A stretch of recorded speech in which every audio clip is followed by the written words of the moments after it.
Riders in a small little track. Yeah. All is fair in love and war, right? And racing's war, so. Oh! Getting a little western, hitting sideways. Coming in hot. He is definitely on the gas on that XG 750. These guys are all having some fun out here.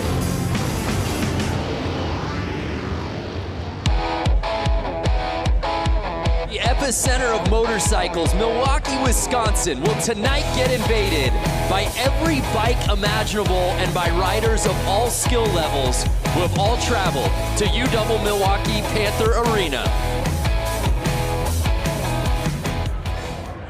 What's up, everybody? Welcome to Flat Out Friday. I am Brandon Graham, coming to you with our entire broadcast team for tonight. Of course, joined in the booth with X Games gold medalist Lance Corey, the voice of sideline reporting at the X Games, Diana Dahlgren, and joining the broadcast team, making his broadcast debut, by the way, pro flat track racer Johnny Lewis. Lance, I'll begin with you. You've been here since year one. You've seen this thing grow and evolve. For the uninitiated, what is Flat Track Friday all about? I just love it because it really brings first-timers out, first-timers for racing, and some of the best pros. So you see all walks of life out there racing. Yeah, the range of spectrum of riders. No one's got a better seat than you do. You'll be at the pits all night. Talk to me about the personalities we find out here at Flat Out Friday. I mean, you're going to have guys that don't talk, you're going to have guys that talk a little bit, you're going to have guys that crack jokes, and I'm going to be bringing all their personalities and the stories down in the tunnel. Yeah, absolutely. Along with Johnny, talk to us about what you're doing tonight. You will be bike breakdown, giving us the science behind everything out here tonight. Yeah, it's going to be pretty interesting because there's a large difference of riders out here. Just like Lance said, it's from scooter racers to the Hooligan guys on race prep motorcycles that are pretty heavy, and then you got the professionals, like you said. So the motorcycles are extremely fast. It's a tight track. It's gonna be really good racing. Every bike you can think of, every racer you can think of, complete mayhem coming to you now. Let's start racing.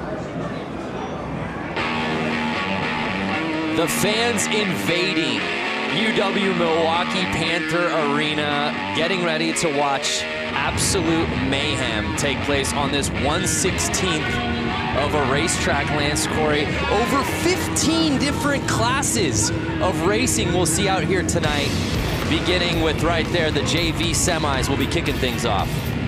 At the open amateurs, we have the women's main, scooter main, PW50, that's what the bike I started on right there. Oh, little 4-year-old Lance? That's right. The Boonie main, that's my favorite right there. Expert main. And if you've never watched this before, you're going, what do all these things mean? Don't worry about it. We got you covered. Obviously, we've got Lance here in the booth. We've got Diana down on the course. And, of course, we have Johnny Lewis breaking everything down for us. Johnny, how's it going down there, man? It's pretty loud. So Johnny will be reporting to us live from the course all night long, giving us the behind-the-scenes access on everything. Talk to us about this opening class, Johnny. There's a lot of guys out here. You know, they had to split the classes. There was 100 riders down to, you know, 3 classes, and this is the JV class. You know, the guys are relatively new to flat track, and you know, we just kind of got into it, built a bike, and now they're out here racing. It's pretty wild to see them out here opening the show. Yeah, well said, man. We'll be coming to you all night. So, Lance, we've kicked things off, bud. Racing's looking good already.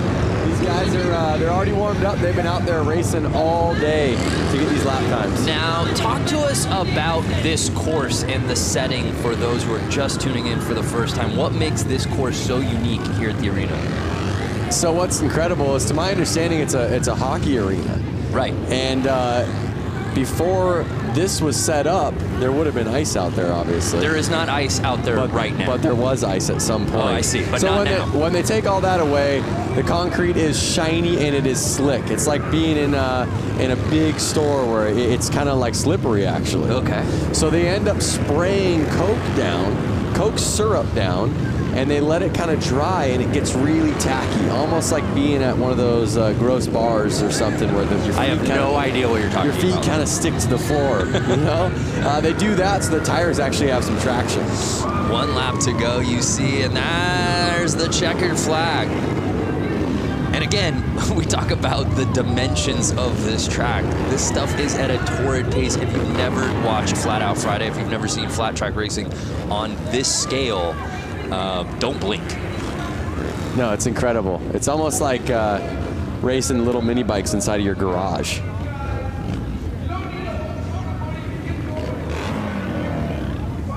All the racers lined up, waiting to go out there for themselves. And we see Bob Reese finishing number 1, qualifying in our semi 1 of 3. As Johnny said, there were so many people in this event that they had to divide it up now into 3 different heats of this JV semi. I don't think that the underside of this arena has ever seen this many motorcycles or people inside of it. Yeah, I've never seen. We were here, obviously, for this last year. We were here for Harley-Davidson 115th anniversary just a few months ago. I've never seen this many bikes in one place. It's amazing.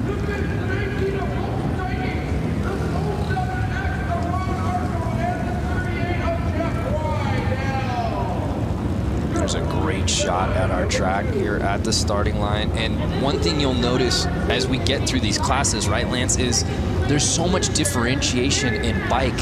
You'll see categories where you'll see dirt bikes, 450 cc's going against 750 cc's, and it really boils down to traction. Yeah, you're going to see all of these guys out here right now. They're all on the Sportster platform. They're street legal bikes. That's kind of what makes it a hooligan class. And they're heavy, and they don't have much room to get these things to turn, so it can get squirrely. So this is Hooligan JV Semi 2 of 3. Oh, like that. 2 bikes down already. Pardon my getting on top of you right there, but no, yeah. That's what it's all about, and that's par for the course here on Flat Out Friday. I got excited to call that out right after I was saying you're going to see some squirrely riding. You can see them with the yellow flag out. That means some riders are down on the track, so kind of take it easy. And you can see all the riders kind of bunching up because of that yellow flag. It forces them to slow down a little bit, to be careful so they don't hit somebody on the track. So it gets the race a little tighter. Right there, you see a pass. Yeah. And we'll see Rydell in the lead right now. Is anyone going to catch him? 2 laps to go. No yellow flag out anymore, but the white flag is out. 1 lap to go. And now he's lapping people. Lappers can be dangerous, though. And 38 right now with the claim, the fist pump. He went double fist pump. I saw he went left to right, back to the left. He's stoked. He's moving on. There's 100 guys here in this class. He's stoked to qualify. I would be too. The JV main will obviously go on a little bit later as we take another look at that crash.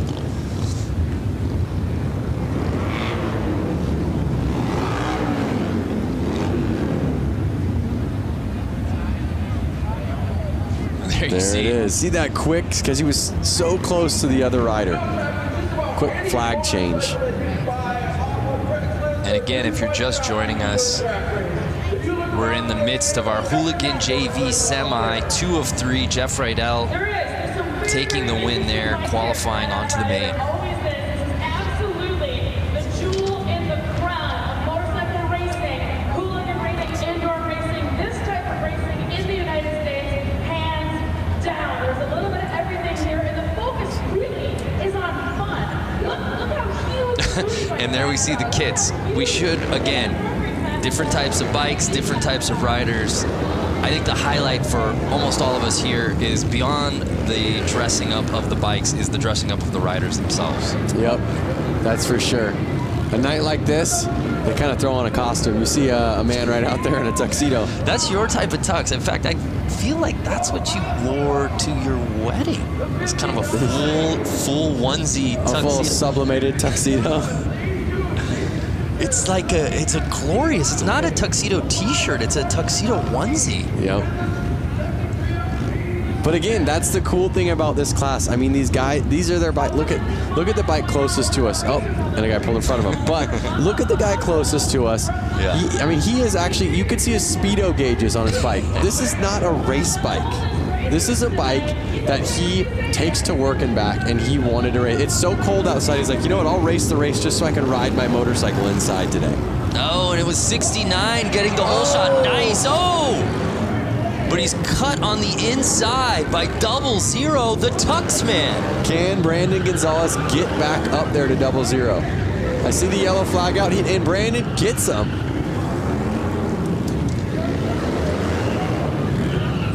Brandon Gonzalez, the number 69, came all the way from Long Beach, California. In fact, was he on your flight? He wasn't on my flight. I think he had to drive here with his motorcycle. Can you bring a motorcycle up on a plane with you, Brando? That's a great question.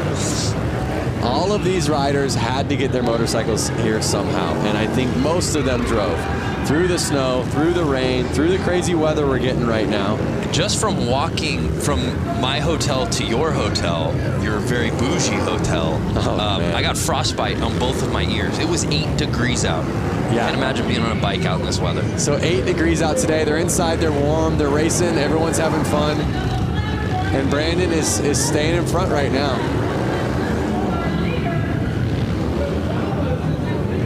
Now let's not forget, everyone here in the stands and all these riders, a lot of them are in town because tomorrow we're having the Mama Tried show. Right. A rad motorcycle show in the heart of downtown Milwaukee. And that's really the genesis of this entire weekend, and a byproduct of that is this race because the community as a whole had been coming out here. Yeah, I mean, it just happened naturally. I think the show was already going on. People were in town. People wanted to ride. People wanted to race. It was so cold outside. They said, hey, let's rent one of these arenas and let's all start racing motorcycles in there. They were letting their kids race. Everyone was racing. And you're going to see that tonight. You're going to see 4-year-olds out there on this track racing. Brandon Gonzalez, as you said, left no doubt about it. Even with the stoppage, returning for the win. He'll be moving on. So there you see Brandon Gonzalez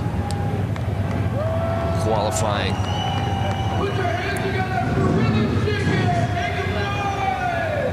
So I hear the crowd getting loud out there. Oh my goodness. We have dirt bikes coming out now. If you guys want me to chime in, I got some stuff. Yeah. Yeah, Johnny, Johnny, you're down there, man. What now that we're a few heats in, what's your takeaway so far? Man, you know, like it's cold outside, but this pit area down here, it's hot. You know, these guys are coming out, they're racing for the first time. Some of these guys on these Hooligan bikes, you know, they're 500-pound motorcycles, if not more. And, you know, you could tell they were a little nervous, and a couple of guys caught each other's back tires and high-sided. But, you know, as the day goes on, you'll see these guys get better and better out there. And Johnny, just a lot of nerves. And Johnny, while we have you, as we get ready for the Open Amateurs, how many of these guys that we're seeing in certain classes will we be seeing in other categories throughout the night? There's a good amount of guys that, you know, chose to ride the Open Am, you know, but they jump on a different bike, jump on a Hooligan bike. You know, 59 out there right now, you know, he's riding, I think, 3 classes. You know, Hooligan, Open Am, and then the Bunyan bikes, the little chain-driven motorcycles, you know, ripping around when we see them at the end of the afternoon. So he's got 3 classes. Yeah, that's a fan favorite for sure. I guess if you come all the way out and you've got the artillery and you've got all the different bikes, why wouldn't you do it, Vance? He's a local boy. He just loves it. Oh, we had a gate jump right there. Oh, what? Wow. What a feeling. Look at back. How far back is he going? 2 back. I thought he was going to push back into the tunnel. Yeah, you don't want to jump the gate. Speaking of jumping the gate, 59 getting that early lead. Notice these bikes, they're a little bit quicker, a little bit lighter. These guys are kind of getting on the gas a little bit more. You can see the bike sliding out. Something about a heavier bike, you kind of want to ride it a little bit less aggressive and use that weight to kind of carry you through.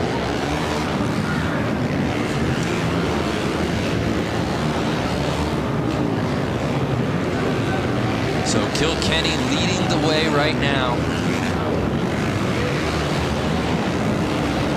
I mean, you could see these guys, they're probably getting kind of lost on where are they in position. Right. The guy in first is all of a sudden passing you, and you're going, was the guy behind me that fast, or am I getting lapped already? Right, it's such a small course. Depending on your start, you have no idea where you are when you're riding this thing. And that's what we say, and you even talk about the concept of Flat Out Friday. Obviously, somebody's going to win. Somebody's going to come in second. Somebody's going to come in last place. But that's not the premise of that. This isn't what Flat Out Friday is about. No, Flat Out Friday is definitely about getting out there with your friends, riding, and just kind of having fun, banging bars. I love coming into a corner with your friend, and sometimes you can hear your friend yelling, "Yoo!" It's all fun and games. I mean, you know, there might be a little bit of showboating at the end of the night, like, I took that race. But realistically, everyone is stoked for everyone, especially when everyone gets off the track healthy. Yeah, this is the spirit of a bike with a motor. I don't care what your background is, where you come from. When you come here, you're a part of the community. And harder to find anyone or any place that's having more fun than Flat Out Friday here at UW Milwaukee Panther Arena. Man, we're moving. Open Am, semi 1 of 3. There you see it. Notice how much time difference. So first place actually got 15 seconds ahead of second place. Wow. That's probably a lap. You could see the rubber getting on the track. We should send it down and see how sticky the track is right now. We should just have you walk. You want to just go walk a lap? No, but we have guys down there that can. No, I think you should. I think you should do it. I want the Boonie bike. If you guys haven't seen the Boonie bike, you've seen the Boonie bike. I've seen the Boonie bike. If the people watching haven't seen the Boonie bike, that's my favorite class. It's a little bike with a lawnmower engine in it. No suspension, barely, I don't think they have any brakes. And they're ripping around this track. That's the one that looks the most fun to me. Semi 2 here in the Open Ams. There you see our lineup. Some familiar names in this one, Lance.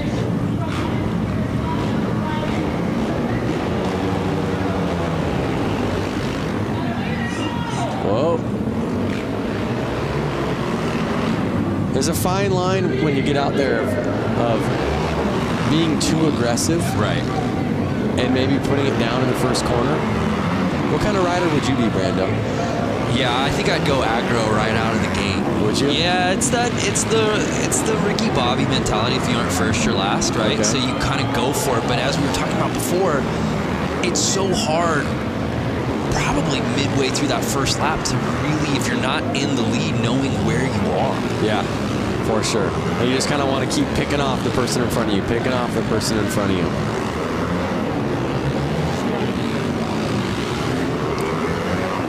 Notice how far they're able to lean these bikes over on the concrete. They're really leaning them over far. I mean, the foot pegs are touching the ground. That was some racing right there. Yep. And I tell you what, if they don't stay in those black grooves on the track that they've been starting to make, it's a lot slipperier. So they're trying to stay in those locations so they know their tires are going to hook up and have some traction. Unofficial results. B. Brewski, there you see. Might be Brusky, but I like Brewski. Yeah? Yeah, hope he's cool with that. But some impressive racing from him right there in our semi too.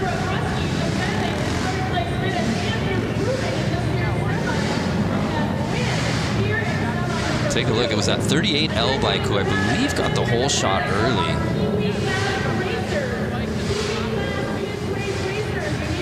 And then Brewski really making his presence known.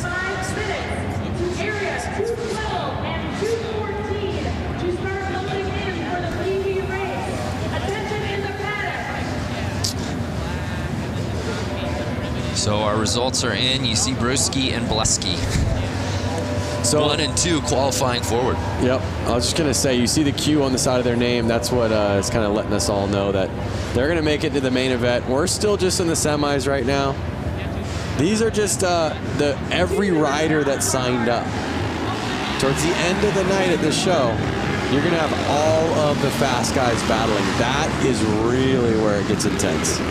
Yeah, it's really neat. As we said before, you come through the tunnels here of the arena and you see all the bikes lined up. You see riders from all different backgrounds. Obviously, there are some very familiar names here who we'll be getting to a little later in the show. And then you literally see 10-year-old kids completely kitted up alongside like a Jeremy Twitch Stenberg, you know? Yep, it's amazing. And where else are you going to find that? No, exactly.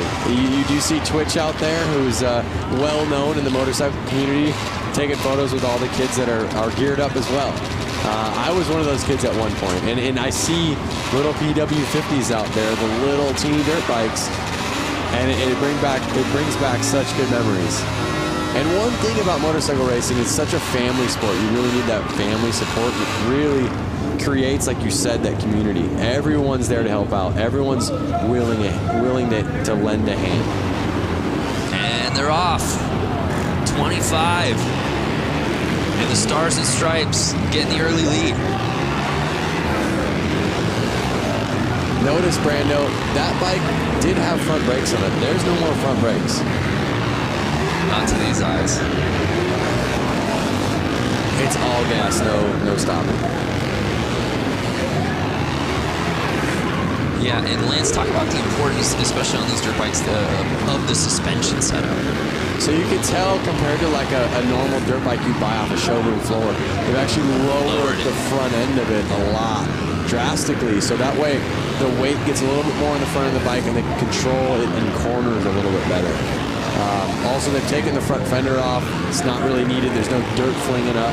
They're able to see where their front tires go a little bit better. But we may get a better answer down there.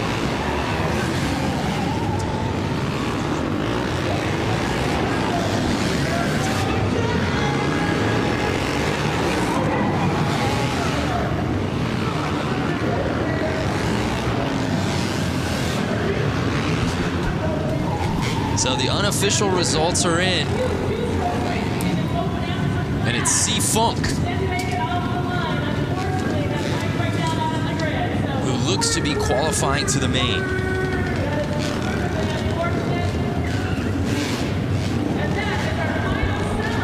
Johnny, can you hear us? Our next class is going to be our experts Johnny, can you hear us? I can hear you now. All right, so you're down there. You've been seeing the Hooligan JV class with the Sportsters. Now you're seeing dirt bikes get out there. From a ground level, what bike do you want to ride? What do you see a big difference in what's going on? Man, I'm partial to these Hooligan bikes. You know, they're big machines, but you know, around this little track, they look like a handful, and I'm always up for a challenge. So, you know, these guys getting out here on these big heavy motorcycles in front of a big crowd like this is, you know, it's pretty amazing. You know, like I'm pretty stoked to see these guys doing it. Now you're going to get out here and see these pros get out here and do it. You know, there's a big difference. The lean angle's a lot different than the Hooligan bikes, but you know, I think these Hooligan bikes look like a lot of fun around here. Yeah, thank you, Johnny. Well, as we get ready for our next class, we'll head down to Diana Dahlgren. You never know who you'll run into here at Flat Out Friday. Diana, who you with? Yeah, that's right. Hanging out here with Taylor Kinney. You're starring on NBC Chicago Fire, and you are a motorcycle enthusiast. You've been here with Harley-Davidson quite a few times to Milwaukee. How have your experiences been so far? I came up, I think, August of 2018. Sorry. Whoa, guys. Hey, there we go. For the 115, the Harley anniversary, came up, had some cheese curds, rode around, saw the streets, saw the lake.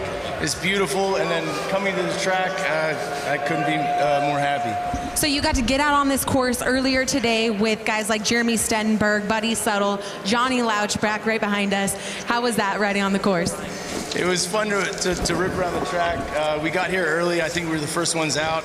The concrete was a little cold. Tires were a little cold. We slipped around a little bit. Twitch came out, started lapping us. Buddy came out, started lapping us. We picked up the pace and had a good old time. But yeah, after seeing what the guys are doing tonight, I was telling a couple of the boys, I think I would have ended up in the hay. Well, big round of applause. You didn't end up in the hay this morning. Thank you so much, Taylor, for coming to Milwaukee with Harley-Davidson. It's an honor to have you at an event like this. Guys, we're going to send it back up to you. God bless. Thank you. Love it. Hollywood taking over Milwaukee out here today at Flat Out Friday. Fans watching right now, are you interested in riding flat track at this summer's X Games in Minneapolis? The 2019 Harley Hooligan qualifier goes to LA this year, taking place at the Born Free Motorcycle Show on June 20th. Keep an eye on Harley-Davidson social media and how to register. It all goes down on Harley-Davidson social media, and you can find out more info at xgames.com.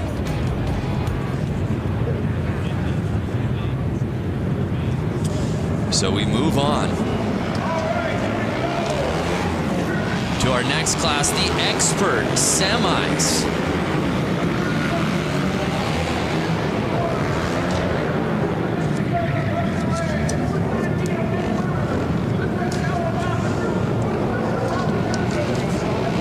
So here we see our first heat of the pro class. Jumping up to the line.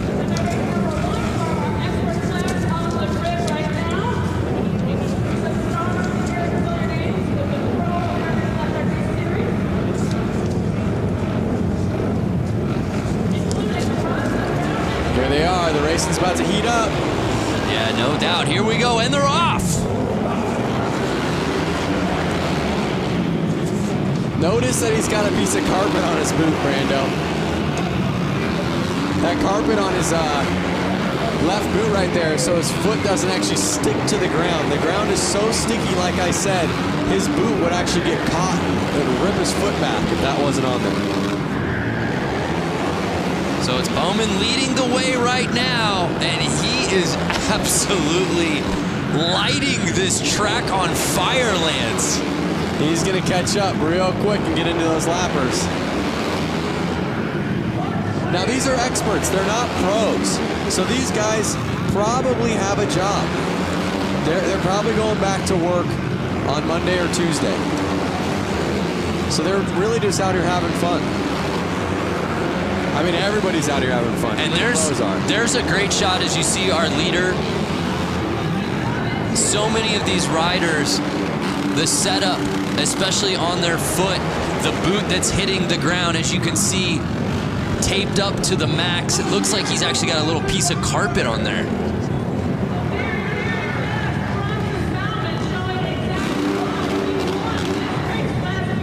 There you go, he's stoked. Right from the get-go, he does not look back. Takes off, and he's gone. That's what we call a no-doubter, Lance. Bam. See him lift his foot so he can kind of bring it over those cones that are saying, hey, this is the inside, don't go any further.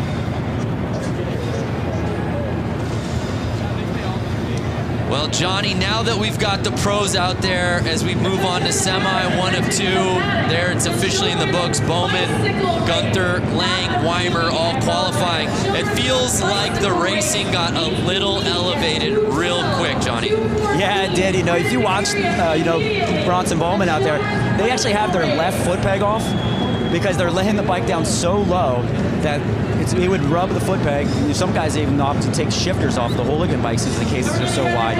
So, these pros now, they're just laying the bikes down so low, getting the direction change.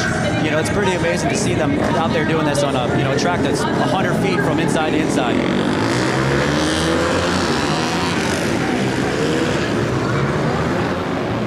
I love that camera angle of that straightaway as our next heat moves up. Look at them coming out. They're just so fired up. That lap that they just hit, they were behind the gate. They're like bulls waiting to go. I'm telling you, everywhere it seems like it's raining or cold. These guys are stoked to be inside, warm, riding their bikes with their friends.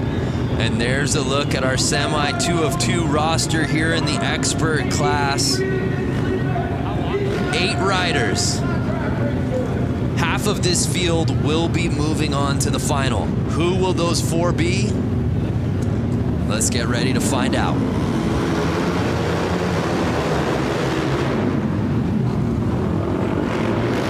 Looks like the inside rider always keeps getting the jump and staying in the lead. Yeah, so it's 229 going wide to inside. Can he fend off the field early in this race? So to my knowledge, they basically all had to time qualify during practice to get what qualifier they're in and probably their gate pick. So usually the fastest rider gets first gate pick. And so that's why we're seeing the guy on the inside. He's choosing that line, and he was also the first one to choose it, and he was the fastest one in his class. That's kind of why we're seeing him be able to take off and lead the race and win the race in the last 2 classes. So it's Mishler leading the way in the 69 polka dot kit. Can Monaco catch him on the final lap? No, and it's Mishler taking it. And it looks like Weiss might have actually passed Monaco there on that final lap.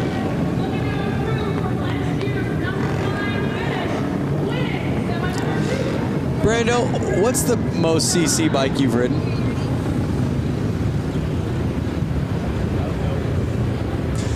Oh, let me look back in my lifetime. You know what? I think it's got to be a 900. A 900. A 9. So to give you an idea, these are 450s. Right. And the Sportsters you saw out there were basically 1200 cc's. So you can imagine how big that bike is. That I can. I can imagine it. I can imagine it. Hey, let's head back to Diana, who I believe is with some racing royalty. That's right, Racing Royalty. If you guys watch the flat track series across America, you've seen Sammy Halbert, you see Jared Vanderkoy, and they are here tonight. Give a huge round of applause for these amazing, talented riders. Now, Sammy, this track is a lot smaller than what you guys are used to. Walk us through what you guys are going to do here tonight. Yeah, I love racing these little indoor short tracks. I grew up racing indoor short tracks, and you know, they call me Slammin' Sammy for a reason. So we'll see if I have to pull out the slam tonight. You know, I'm not afraid to if I have to, but you know, I know it's, you know, after watching the main here last year, I know you got to play your cards right. There's a lot of lap traffic in that 35 lap main event, so we'll see what happens. Just happy to be out here racing, putting on a show for the fans, and representing for Harley-Davidson. So, Jared, come to that. Has your teammate ever gotten dirty with you in the corner? Has he knocked you down? Has he slammed you a time or two? Yeah, we've had our run-ins in the past, but not as of recent. But yeah, it's going to be a good event, so I hope you guys all enjoy it. It's going to be a good time. So thanks, Harley-Davidson, for having us out, and everyone for coming out here, and hope you enjoy. You guys give a huge round of applause. Jared Vanderkoy, Sammy Halbert, you guys are amazing. Thank you so much. Guys, back to you. How about Sammy just saying, hey, I'm ready. If I got to throw up elbows side to side, I'll do it. Yep. They call me slamming for a reason. I'd be a little worried to be in his semi. All right, here we go. Sammy, of course, needs no introduction on the flat track, American Flat Track Series, of course, X Games as well. But I want to say something. I stand corrected. The experts have pros in the class. Correct. So I'm not sure if every single expert is a pro, or can an expert be an expert without being a pro, and can a pro be an expert? Well, a pro, without of course, being a pro? A pro, of course, is an expert, but an expert isn't always a pro. Is this a riddle?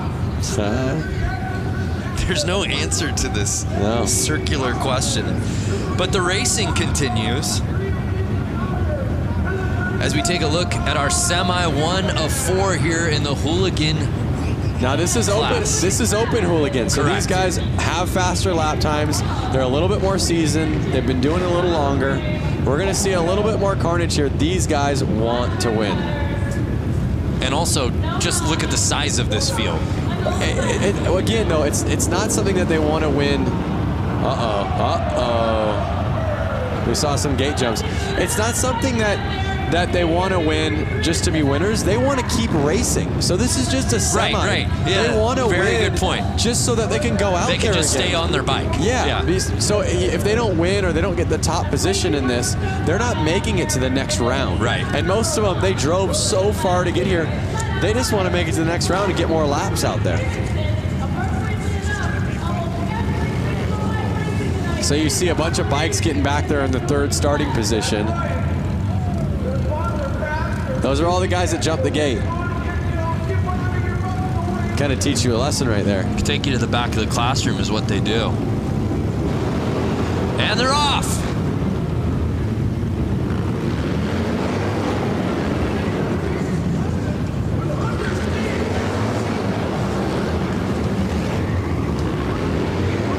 And it's early. It's Clements leading the way, trying to hold off Young and Carlson. I know Clements himself traveled all the way from California to get here, so he wants to stay out there. He wants to keep racing. And is there a better outfit early on than Carlson's tassels? I'm getting a very Lloyd Christmas briefcase money look. Oh, he's in the lead. Yes! He grasped the lead with the tassels. You would think that would be a hindrance, aerodynamically speaking. I think that's something like, I'm the man. Watch out for me. You gotta be pretty tassels good. Is bold. You gotta be pretty good. 100%. But here they are getting into lap traffic, and this could cause some problems. Final lap. And there it is. Checker flag is out. Clements with the win. He's going to the final. Some great racing here in our first Hooligan semi. Oh, wait a second. It says Clements to the win, but I think it's reading wrong. I think so too. Again, those are unofficial because it's the 45X that I stand corrected. That was leading the way. How about that? There was the pass. You want to talk about breaking bread? Number 2 coming up, the 142 of Kinney, the 67. Again, some guys will wear the tassels to be noticed.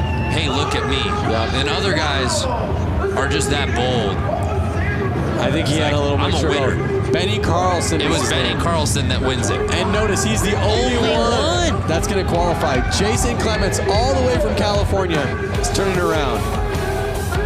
Less than bragging rights, he doesn't get to go out there and race again. Got to bring your A game in these semis, Brando. Yeah, well said. The show must go on.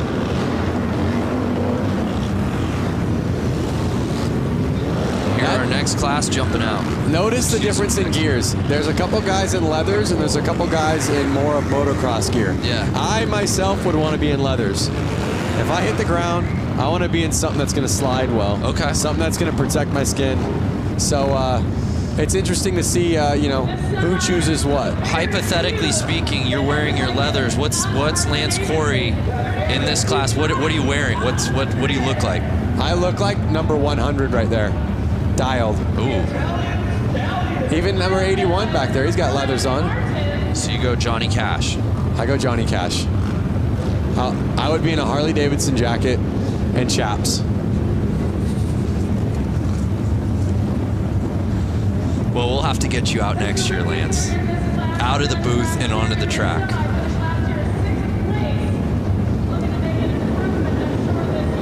Uh-oh. Oh, that was some jumping. So he wore leathers, he was there with the protection, but he was a little too anxious. Well, and you think about it like this, Lance, right? Most of these guys have been getting practice laps earlier in the day, and there was some racing, some qualifying even to get to this point before we even went on air. But a lot of times now it's getting to sit and wait, right? You've been waiting for this moment for your name to be called. Adrenaline is pumping. Yep. Can you really fault these guys for false starts right out of the gate when they've just been waiting? No, you can't. There they go. That looks like a clean start. 142 with the whole shot. Holbus in the whole shot, and he was again on the inside line. You're seeing that inside line pay off well. Will he cling to that top spot, though? It's looking promising so far.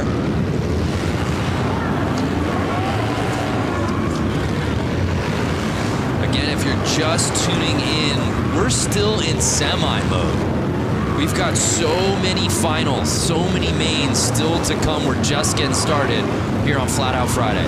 And like I said, Brando, my favorite bikes haven't even gotten out there yet. Noted, Lance. The Boonie bike. The bike that's in your shed, that your parents had, that you pull out and you clean off and you pour some gas in it and it starts right up. The I can get 70 miles to the gallon on this hog type of bike. You love that movie, don't you? Yeah. It's the only movie I've ever seen. Dumb and Dumber. So Holbus on final lap. Can he hold on? Oh. And he held it. Is that our guy Louis Louders that came in second there? Yep. We've seen Louis Louders at the X Games hill climb. Along with his brother. Yeah. The Harley hill climb. Again, these are guys. Louis Louders is a guy, he runs a Harley-Davidson dealership. Yeah, has a dealership. So he was probably at work yesterday. I believe he's a Wisconsin guy, if I'm not mistaken. But we've seen him travel the love of amateur racing. Like you said, we've seen him in Aspen, Colorado, hill climbing. Well, who's turning down a trip to Aspen, Lance? Again, Lloyd and Harry is not going to turn down a trip to Aspen. You brought it up! Oh, man. I didn't reference it this time. Hey, the Rusty Butcher. That's not Rusty himself, I don't believe. It's a teammate. That's a teammate of the Rusty Butcher. Yep. But the next race you see, Open, Hooligan, Semis. Here's some of the Hooligan hotshots. I see Suicide Machine Co., like you said, a Rusty Butcher rider. So these are some of the guys that kind of really made Hooligan fun again. Make Hooligan fun again. I've seen you wear that racing hat. Fun again. Rusty Butcher gloves right there. Twisting the grip. Pair of Thrash and Supply gloves right there. Whoa! Twisting the grip. Thrash and Supply Co.? That's right, baby. Like you said, a lot of these guys' palms are probably sweaty. They've been waiting around for this race. They're fired up. Palms are sweaty. Don't do it. Spaghetti. Don't do it. I knew it. There they go. Clean start. 963. Mikey Virus, a Rusty Butcher, got the lead. He was on the inside line again. What a clean looking bike. I was just going to say that. These guys build these bikes specific just for this event. I watched Mikey and the whole Rusty Butcher team assembling these bikes. Oh, a pileup. A pileup. I hope we got that so we can see it in a replay. But you see the yellow flag out. They're kind of having to take it easy. You see the gas on the track. Yeah, we got to take another look at that. Speaking of setting a bike up, you got the opportunity to build a Harley-Davidson this week. Yeah, I've been in Milwaukee for 3 days now. We have a competition called the Brew Throwdown. Correct. Where basically 2 teams built bikes. You guys might have seen this in the show a little earlier on, but we were able to build 2019 Street Bobs. We had 2 days to do it. My team, the Quick and Easy team, we made a bike that was kind of replicated after a 1940s flat track race. So something a little bit more old style. The other team, Super Bob, I want to say? Yes. Super Bob, they made a bike that was a little bit more Supermoto-ish, a little bit taller. To me, it looked a little Mad Maxy. I'm digging my bike. I hope you guys vote for my bike, Quick and Easy. Yeah, tomorrow. both are beautiful. Check it out on the Harley social and then also Lance Corey's social. So we might be able to see the crash. There it is. 2 riders must have collided. Suicide Machine Co. Yeah, it's great, actually, all things considered, that there wasn't more carnage there. Yeah. Only the 2 bikes went down. You see them getting the gas up the track. And there you see Mikey qualifying out of that entire group. Only Mikey moving on. But again, Mikey Virus came all the way from Los Angeles, California. So a guy like him, he's stoked. Amazing crowd on site here at Panther Arena to watch what has really become an annual tradition. Now, here you have the Rusty Butcher. Yes. I've seen Mark Rusty Butcher win this race before, all the way through, all the way to the end of the night. He took it home with a W. Then I've seen him come back the following year, and I think crash out pretty early on.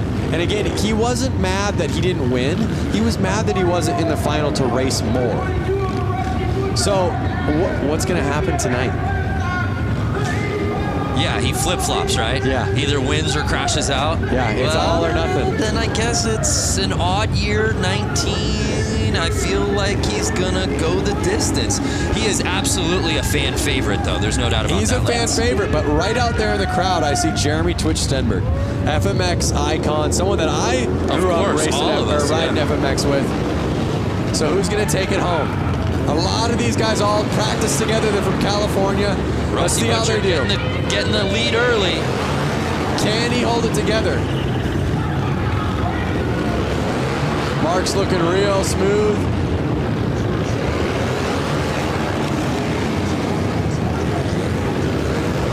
He's looking confident. He's got his eyes on the prize, but you see a couple riders on his tail. They want that position. That is the position that's taking you to the final. Are they going to go easy on him? Are they going to throw a tire in? Are they going to take him down? But we got a battle here midway through this race. 3 laps. Oh! No! Mark the Butcher goes down, and it puts Buddy Subtle into the lead. Buddy Subtle taking over the top line, but no, Bush taking the lead from him. Wide. They're coming into Mark now, who's a lapper who was just in the lead. Final lap time. Will Bush hold on? Looks like Bush has got it. And Bush gets it. Oh, and what a heartbreaker. Subtle comes in second for Rusty Butcher. What a transition. You go from Rusty Butcher laying it down, Buddy Subtle then in the lead, and then you get the number 44 of Bush taking over the win. There was 3 different leaders in that race. That was some of the best racing we've seen all night. Oh my goodness. And you said it right before the race began, partner. Butcher wins it outright, crashes early last year. What's he got this year? In the lead, we think he's got this thing comfortably, and crashes out. It's such a, I feel so bad. There you go. What do we got? I don't know if those results on the screen. I don't know that that's official. I'm not sure. I have to disagree. I had my eyes on that pretty well. I feel like there's somebody we can talk to here. Please put your hands together because there is going to be a wedding taking place. Well, before we move on to our next race, here's a word from our Diana Dahlgren. Hey everyone, Diana Dahlgren here. Enter for your chance to win a VIP trip to the 2019 X Games in Minneapolis. And you could be down on the racetrack with me during the Harley Hooligan race.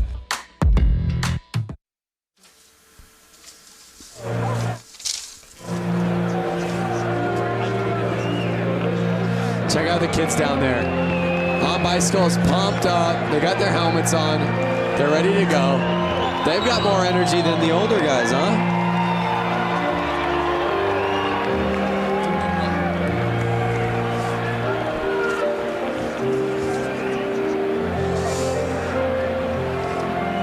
This is what I like to see. Yeah, there you see the young fans.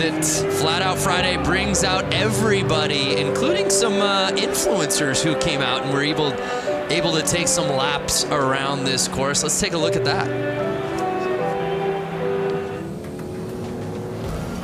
The track feels really good. We got a little practice in there. It was fun.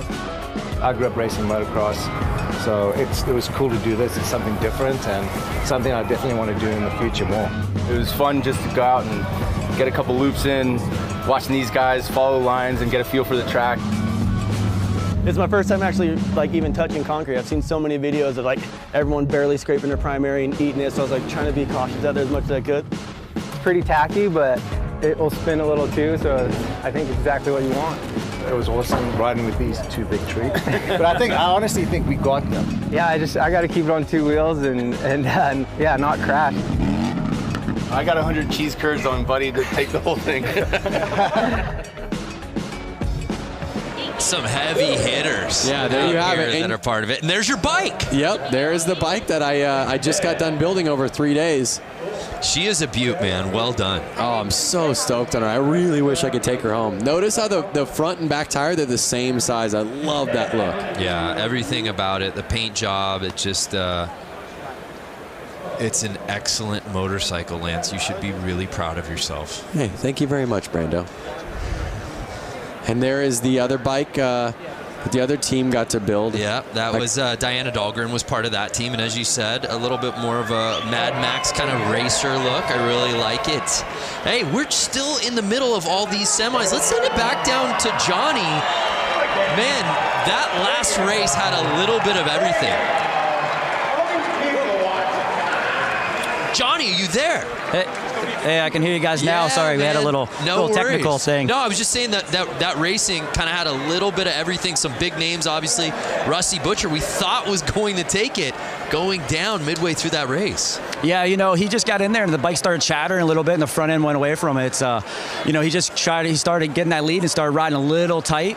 And when that happens, the bike just kind of handles differently and he got that front end push and he lost it. So, that's been kind of a thing that's been going on a lot lately is, just guys, getting offline that little bit and somebody snicking on, right underneath of them and then bumping by. That's how, Carlson got the win that last, the one before. He just, the guy ran wide a little bit and just snuck up the inside. So, that's what it's going to be all night long. It's just guys kind of, jumping in and, when that opportunity comes available, they go for it, and that's going to be the race in the night. Yeah, and Johnny, Lance had said it really seems like the theme is whoever's got that inside start has seemed to get the whole shot. Are you seeing that too down there? Yeah, that's why they did the qualifying for the guys, the bigger classes today, to provide that opportunity to kind of you set the stone right out of the practice staging, get the guys out there, get a good lap time, get that pole, and that's kind of the key to the race, just trying to get that pole position, keep doing it, throughout the evening for that main event. Thanks, Johnny.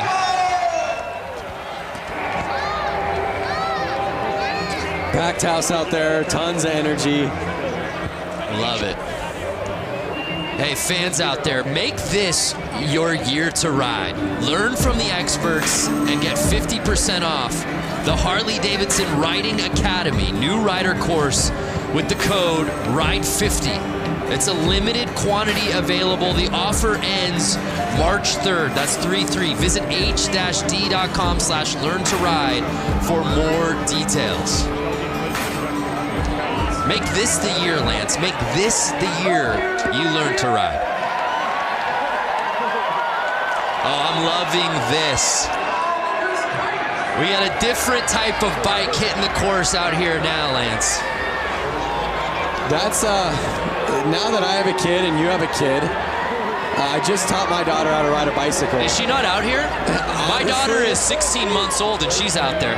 She's in the bear costume. I want to bring my daughter out with one of those kick bikes. My daughter doesn't know how to ride a pedal bike, but I know she would kick a lot more butt.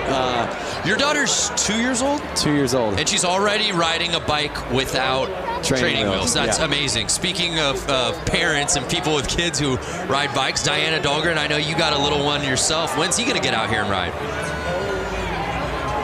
2 years old. He's actually in this teddy bear costume that you see lined up. You know, he's the most massive child on this line.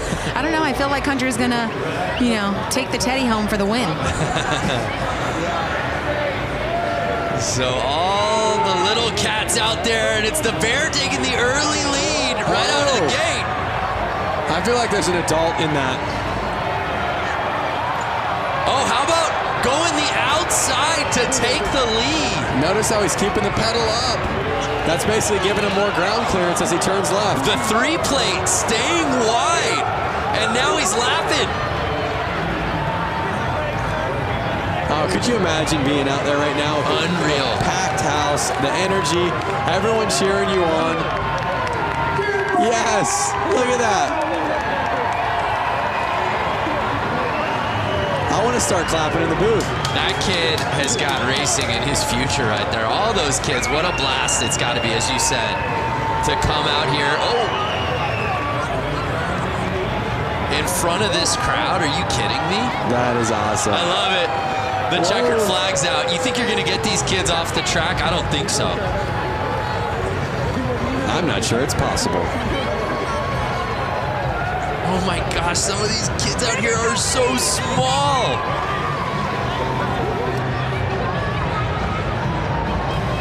Speaking of kids and bicycles, Lance, I know you just got a new bicycle. I did just get a BMX bike.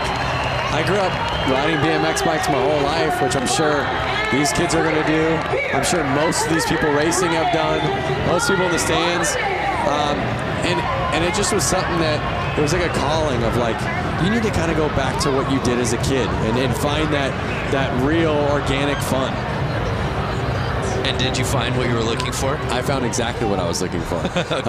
According to your Instagram all last week, it seemed like you found it pretty much every day at the park. Yeah, I went to the skate park every day and had a blast.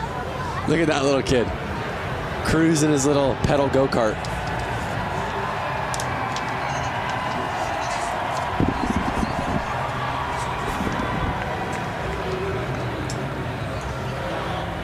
Can you guys hear me now?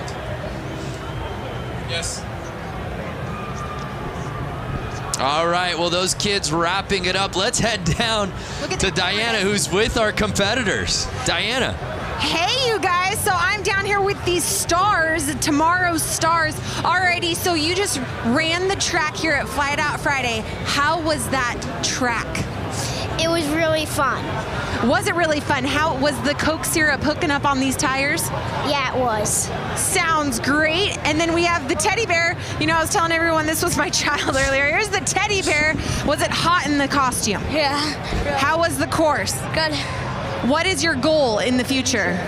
Are you going to win some championships in the flat track? Yeah. That's right. All right, who else do we got here? Hi, sweetie. What's your name? Brody. Brody! And how was the course out there? Good. Do you want everyone to give a big round of applause right now? Sure. Where are you guys at? There we go. All of downtown Milwaukee. Guys, these kids are the future of flat tracking. Give a huge round of applause. Great job, guys. Back to you. Thank you, Diana. I love asking the kid in the bear costume, what's your goal in life? And you just saw like his entire life span before his eyes. Like, what do I want to do with it? Where do I want to go? Travel the world. There's a look at our main still to come tonight. If you've been with us since minute 1, thank you. But we just getting started. Some of the best classes are coming. Who do we have lining up next?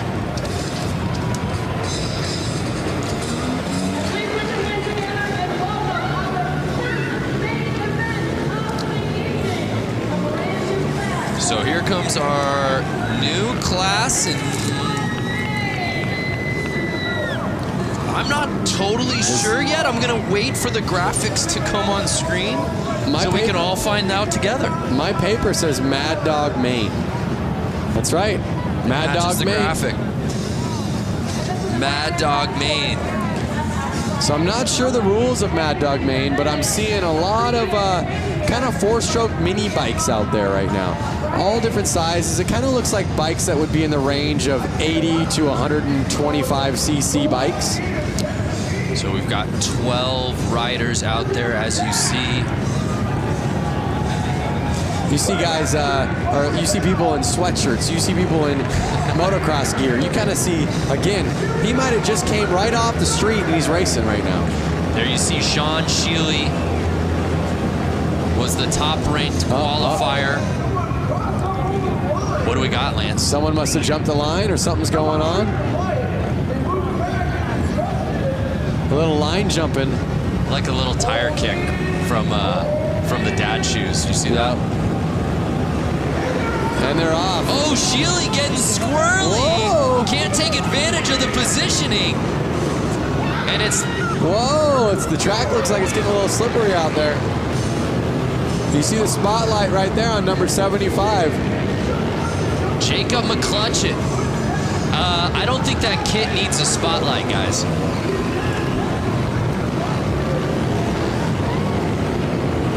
Now again, this looks like a bike that's a little too small for that rider right there. And but again, sometimes riding the smaller bikes is more fun. And it feels like, again, traction, the name of the game on a course like this. Having that bike control. Oh, we see a pass. Bike control is key out there. Smooth and steady wins the race. You saw, like, just like Johnny said, Mark the Butcher, he was getting a little hard on his bike. He was riding a little too fast. Because he lost his smoothness, he ended up letting it go. So it's Ryan Stephen leading the way, and it doesn't look like anyone's going to catch him, Lance.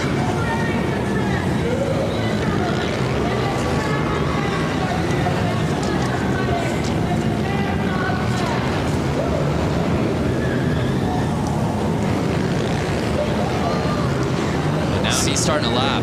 Some great racing out there. You're seeing bikes that are pretty new, bikes that are from, you know, the modern era, and I even see some bikes that are probably 10, 20 years old out there.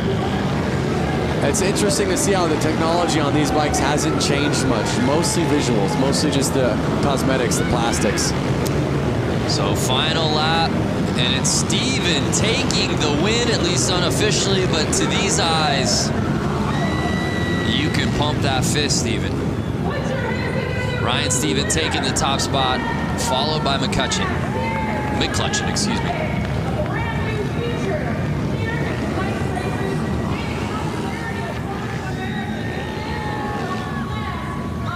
It was McClutchin leading early in this race.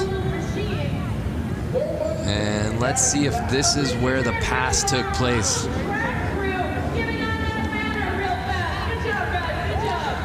So one thing to keep in mind, Brando, lines in racing are a key to how fast your lap is. So basically, what is the quickest way around this track was staying the smoothest at the exact same time. So you can almost look at it as, if I walk this track on my feet, what's going to be the easiest way around it? Well, it would be on the inside, right? So on the corners, you want to be on the inside. but you couldn't stay on the inside and be smooth if you were staying on the inside on the straightaways. So they're riding wide to stay smooth so that they can ride the inside on the main part of the corner, which is going to get them the shortest line while staying the fastest while staying the smoothest. Thank God you had an answer. That felt like an SAT question. The making of a riddle. I mean, it's just a big deal. And I'm just thinking, if somebody has never raced before and they've only maybe driven a car on a public road, or maybe haven't even driven a car before. The strategy seems counterintuitive. Yeah. So you're always wanting it to ride the shortest line, but also at the same time, what is the smoothest way to do it? Right. So here's the JV Hooligan main.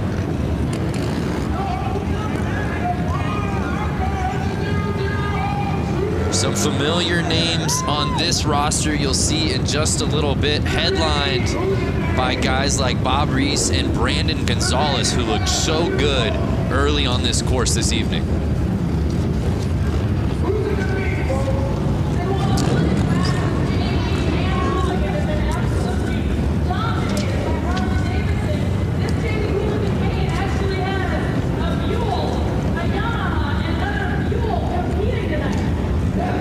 Got 3 different bike manufacturers out here, but it's certainly Harley-Davidson dominant in this class.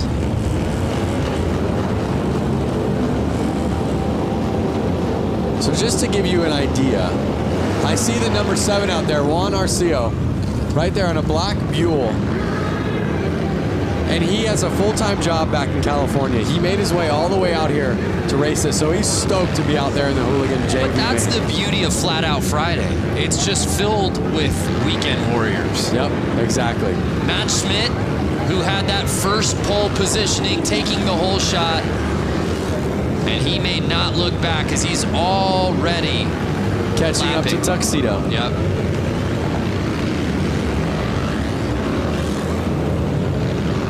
Lapper's pushing wide right there. Schmidt staying in the lead. Looks to me like he's going to run off with it. Still 8 laps to go. But Schmidt clearly knowing his way around this course. He's kind of already catching up to a couple other lappers. And you see that for those who haven't watched before already, the etiquette for some of these guys that are getting lapped. They're merely getting out of the way. If you're getting lapped and you know you're getting lapped, the nice thing to do is kind of let that guy by.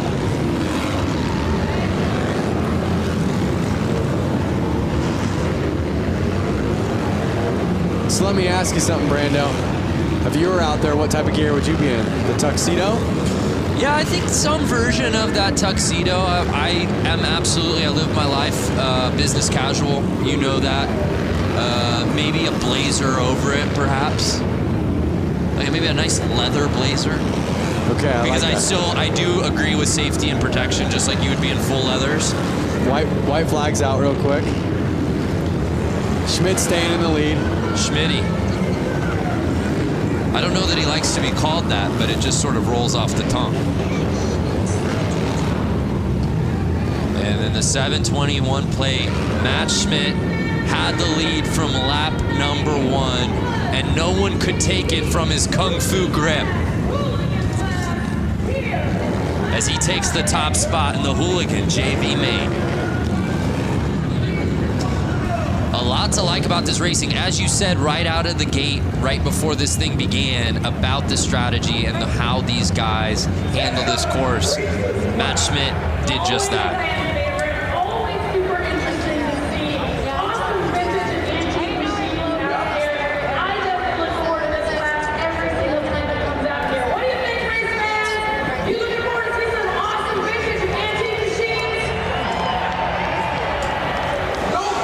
So it's Matt Schmidt taking the top spot. There's a look at our results from the Hooligan JV main.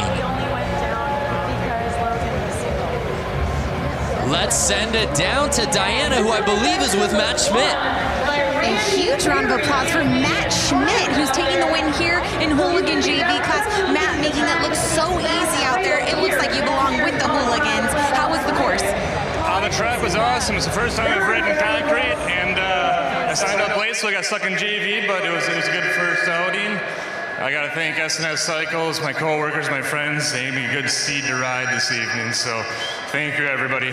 Congratulations, Matt. Guys, give him a big round of applause. And guys, we're going to send it back to you at the booth. Yeah, Matt Schmidt looked so good out on that course, and again, you're just seeing the level pushed as we move on throughout these mains. But like you heard him say, it's his first time riding on concrete or racing on concrete. He was saying thanks to his co-workers for helping him get out there. So you have a guy who again, does not do this by trade. Right. He's an enthusiast, he's a gearhead, he's a motorcycle rider. Which blows my mind when you say that, when you look at how he raced out here tonight to win that thing. Looked so comfortable, and oh, by the way, he's never raced on concrete before? Come on. But so many of these guys have a similar story, Lance. We move on to our next race of the night. It's our Brakeless main. One thing about these guys, a similar story, is they all have no brakes. Hence the name. Whatever they're paying you, Lance, double it. That's the sort of analysis that people are coming here for. So there's a look at our roster for tonight's Brakeless main. Randy Braulich will be in that first position on the inside.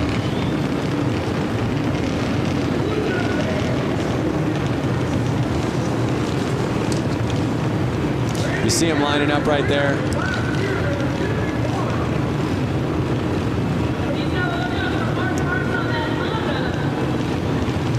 Oh, let's go to the gram. Oh, excuse me, I believe this is Twitter. Paul James at James Gang Racing. Go time. Only one round of practice on to the heat races at Flat Out Friday. The girls who ride out ya at Flat Out Friday. Women's hooligan races are so rad. Could not agree with y'all more. The girls who ride. Hashtag Flat Out Friday. Join the conversation. And Randy Braulich, the 51 plate, shot out of a cannon, Lance. He did. Look at him just dragging that foot on the ground. Oh, he brought it up right there. Dragging his foot with the carpet. Brings it up on the straights. Puts his foot down in the corners. He puts his foot down in the corners kind of to brace himself so he can feel where the ground is, so he doesn't lean it over too much. Because again, if he leans it over too much, he'll start dragging peg, which could then send him off his bike. Excuse me, there's 251 plates. I incorrectly said Braulich. It's actually Barry, Randy Barry.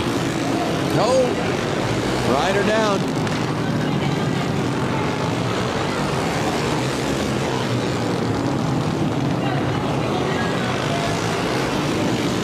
Stripes are able to get the bike off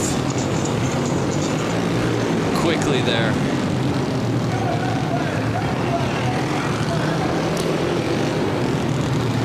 That was the 15, Kendall Lutchman, that went down. One thing that's so cool about this race is they really keep the styling so vintage and so pure to flat track with the striped shirts for the track helpers, the all white gear for the I'm not sure what you would call them, the track kind of flaggers, and I guess they're the flaggers. Oh, it looks like he's hurt maybe. Yeah, so we have eyes obviously down there on the course. Diana, what'd you see? What happened there? Yeah, so basically it just went down in the corner, but what my angle shows is that his leg got trapped under his bike, and it just took a couple. But right now, with the red flag, since they got so many, and they're going to do stagger. We losing Diana there due to some tech difficulties. We'll try to clean things up, but that's a tough go. So I don't know if you were able to catch it earlier, but the front wheel on his bike, look at the front wheel.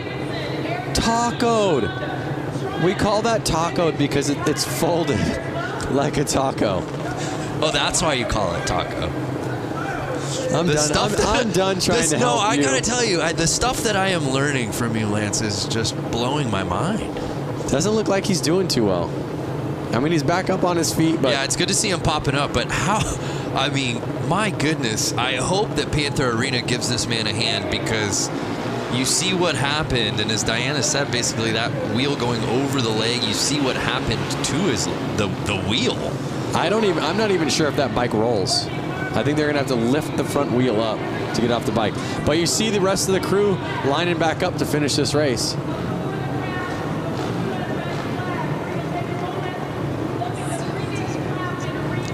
And well, again, let's. I believe Diana's. We're good. Technical difficulties out of the way. I want you to finish that thought from what you were seeing, Diana. Yeah, so they're staggering the riders. This is typical with a red flag. They're relining them up. But yeah, from what it looks like with the rider who went down, he's standing up now. Good sign. Looks like he just really might have banged up his leg, but looks like they're walking him off the course now, as we can see. But yeah, we're lining up the riders. We're gonna get this thing back going. A couple riders did pull off the track, so we're down to 4. Guys, let's go racing. Yeah, I love it. Thank you, Diana. And there you see them trying to get that bike off of the course. As you said, it's not just gonna roll off. And the show goes on, and again, 51 Barry. He's on a mission, Lance. He is on a mission. You saw he was the fastest before that crash happened, and he's just putting it back down and proving he's the man to win this race.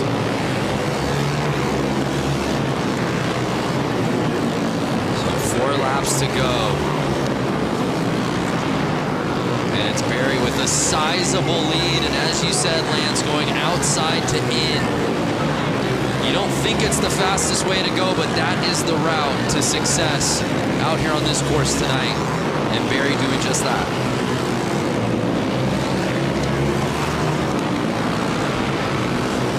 There it is, white flag out. Barry's got 1 lap to go. He's looking at the checkered, and there he is. Taking that main home, looking back at his friends. Big smile on his face. You can see it right through his helmet.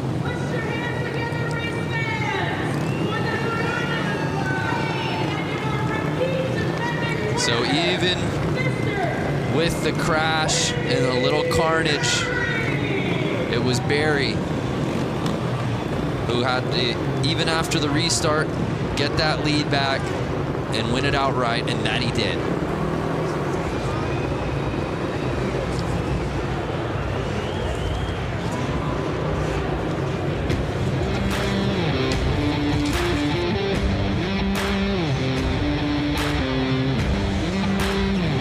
So Brakeless Maine officially in the books.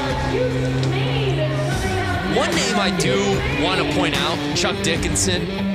I don't know if you've seen Chuck around. He's always here. He was, of course, at the 115. Chuck Dickinson, 78 years old. Wow. Let's head down to Diana, who's with our winner from the main. A huge round of applause for Mr. Randy Barry, the number 51 that constantly put down a huge lead on the course. How was that track out there tonight? It was good. It's always a good race with the guys with the Brakeless bike. A lot of crashing tonight, but I tried to get a couple and just keep it clean. That's right, you did keep it clean. You maneuvered through the course beautifully with lappers and people who fell down. You got to give these young bucks some advice. Yeah, it's just really good to do it like that. So. All right, we'll give it up. Barry taking the win. Lance Brando, back to you. Yeah, thanks, Diana.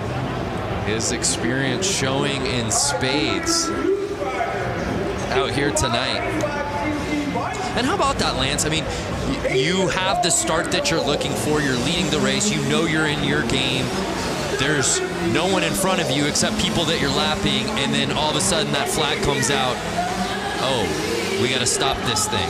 That's definitely a bummer. Because your heart rate just instantly is like, oh, what? So it's definitely a bummer. I mean, but normally you're confident enough to go, you know what, I can do it again. I know I can lead laps. I know I can be in the lead. I'm going to do it again. And obviously, we saw that he did that. So from Randy Berry and the Brakeless gang to the new class, the youth main. So one thing about all these youth bikes lining up, I can hear them, and they're all two-strokes, meaning they're all different style engines than the last ones. These bikes require their gas to be mixed with oil. They're all about 85cc bikes. You can hear it, you can smell it. Oh yeah. And a couple of Tidwells in first and second. It's Trevor Tidwell in the lead. His brother Tyler behind him. These riders have to stay out there for 10 laps.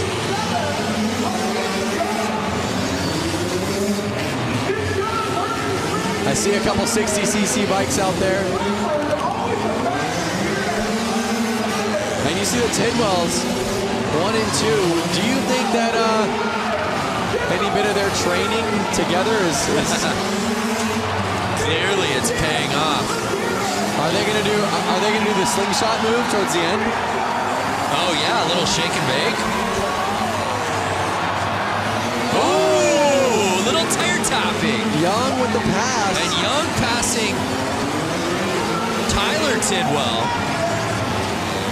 Oh, Young's in the lead with 5 laps to go. He is putting the power down. You hear the crowd going wild.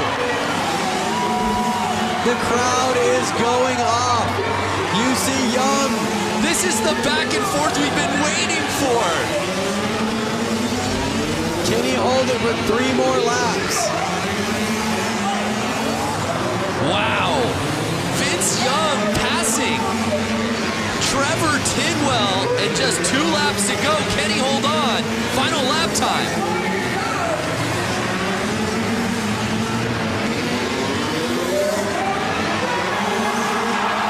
Wow. And did Tidwell pass him? A photo finish, Lance. We gotta see that again. Did Tidwell regain the lead right before the checkered? I need to see a replay. That may be a youth main, Lance, but that was easily the best race of the night so far. It's only going to get better. Wow. Here we are. You see some passing. He's letting a rider back out on the track.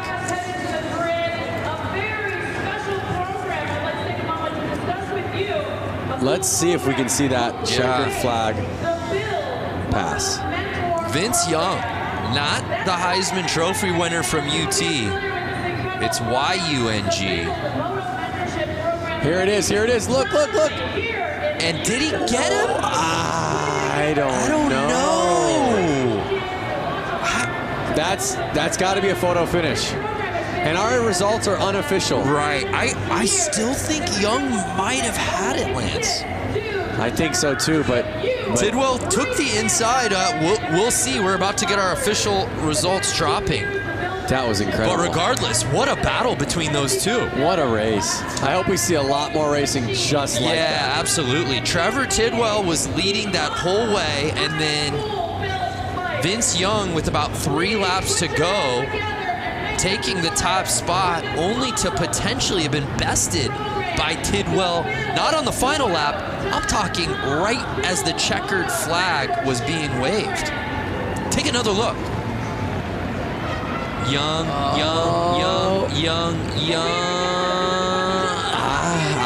Tidwell on the inside just makes it so interesting. Look at how leaned over Tidwell was. Carrying his momentum right out of that corner. Leading the bike. That's some savvy racing right there. Incredible. What's up, everyone out there? That's a lot of people getting on the Jumbotron for the first time in their lives. Oh, kiss cam. Kiss cam. All of these machines are built by local high school students. That's right. So they're going to the tape right now, really taking their time. Who's your money on? I still think it's Vince Young.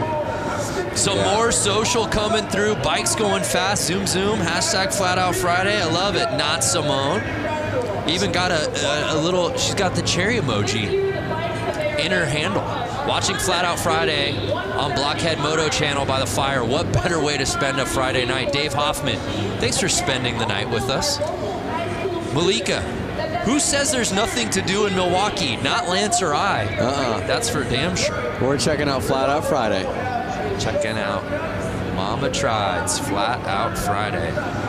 Lance, we still don't have our official results yet. They're looking at photos. At the photographs. They're looking back at the footy. You asked me, I asked you. I thought it was VY. Do you think Tidwell did enough there at the end? I'm going VY, but they're definitely splitting hairs right now. Could we have a co-champion? No. Somebody passed it first. They are splitting hairs. They're looking at the photo finish right now. Someone has to have a photo. And it's Vince Young.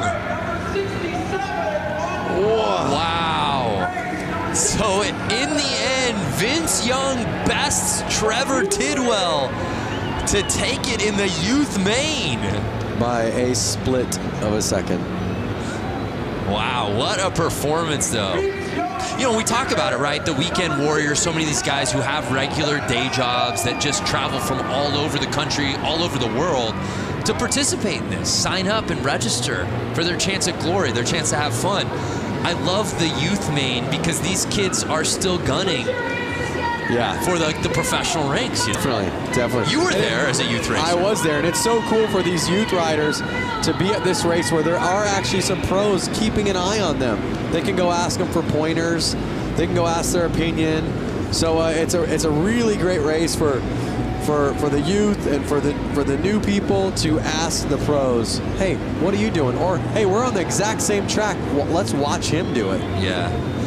So now it's time for the main build to break down what these bikes are all about. Let's head back down to Johnny. Johnny, break down this class for us. Hey, you know, this is a pretty interesting class. This is actually a high school project where they take CB 175s and they've been working on them, machining them, kind of turning their own vibe on these motorcycles. And it's pretty cool because it's right here in Milwaukee that they're doing this. So it should be interesting. Oh, super cool. Thank you.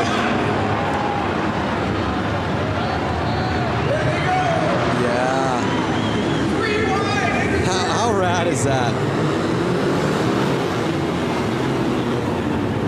See, I want to be on one of those little bikes like that. Some you're proud of, some you're having fun on, but some you're not as worried to kind of drop if you accidentally go down. Miss Cho leading the way on the 35.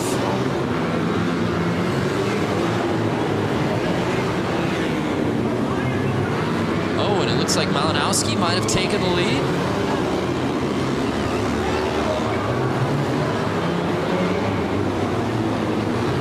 Eight laps to go.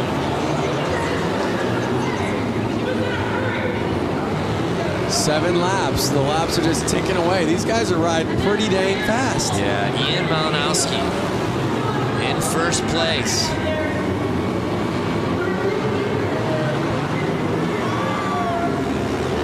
Now Ian's making the passes.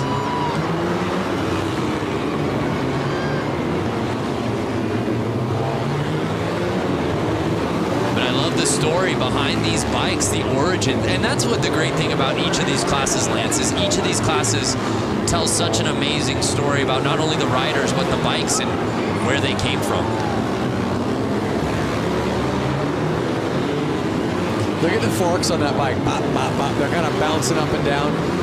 That's too soft of a fork, and that's going to make the bike actually have a hard time getting traction in the corner. That's going to slow him down. Well, Malinowski, I saw a bike backwards, is covering so much real estate. Hitting outside, hitting inside, making passes both ways. And takes the victory here in the build main. The number 83 winner, racing for the Oak Creek Racing Knights. Put your hands together for BillThrowdown.com. That class looks like fun. And to top it off, they had a lot of fun building those bikes. You built a bike earlier this week. I would have loved to see you jump on that and figured out which class you could have gotten in with that thing. I think that class would have, I know we have a couple cool classes coming up. It would have either had to have been Hooligan, Inappropriate class. Inappropriate, Yeah. I could absolutely see you. We could have gone out there in that one. I would say I would have signed up for the Inappropriate class. Yeah. Because it's a little bit of an inappropriate bike. It's a little too big. So what would your costume been? Oh boy. Well, the bike was styled as a more vintage bike, so I would have played the part and gone vintage. I would have been in some old school leathers. Nice. With kind of a helmet that Evo Knievel would have worn, like a helmet that looks like you should be in a space shuttle. Well, partner, it's not too late. We move on to our next class. Get ready, it's the women's main. The ladies of Flat Out Friday hitting the course.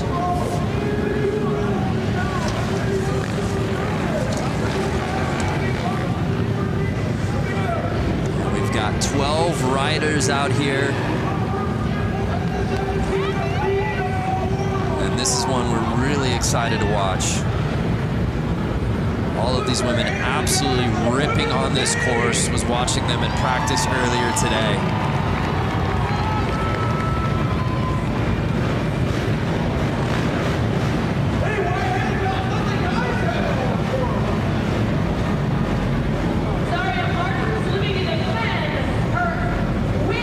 I see a lot of different CC bikes out there. CC's the cubic inch of the motorcycle, which more cubic inch, the more power.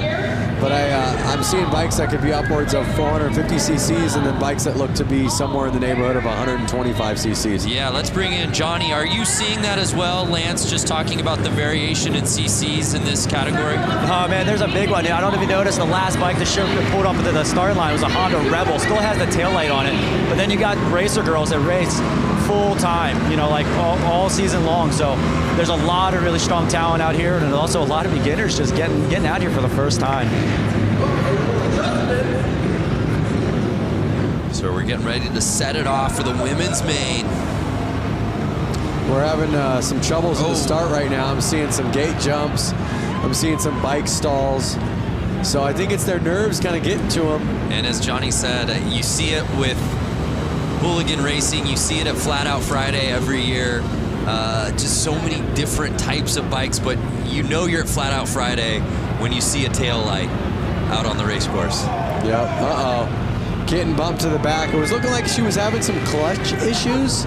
She kept jumping the gate, but I don't think it was intentional. I think it was either nerves or it was something with the bike. Oh, there we are. Yeah, I'm seeing dirt bikes, but then I see a cruiser bike. Right, and that looks to be Zaria Martins. Uh-oh. Oh, she has to be on the third line for those mistakes. They're off. Again, that inside line kind of being the promising one. It looks to be the number 11. Anna Lang.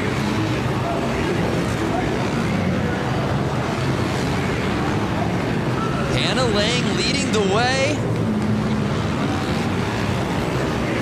Annie Wyman now taking the lead away on the 158 plate.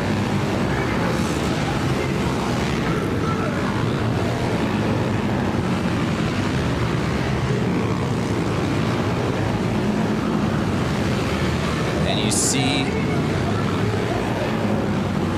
the control around the turns and then just gassing on the straightaways. This is what I love about Flat Out Friday.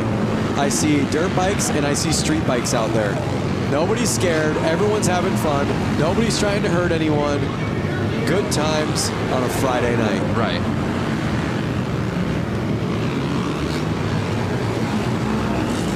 So it's Wyman still leading the way. with Megan Funk right behind her. 4 laps to go.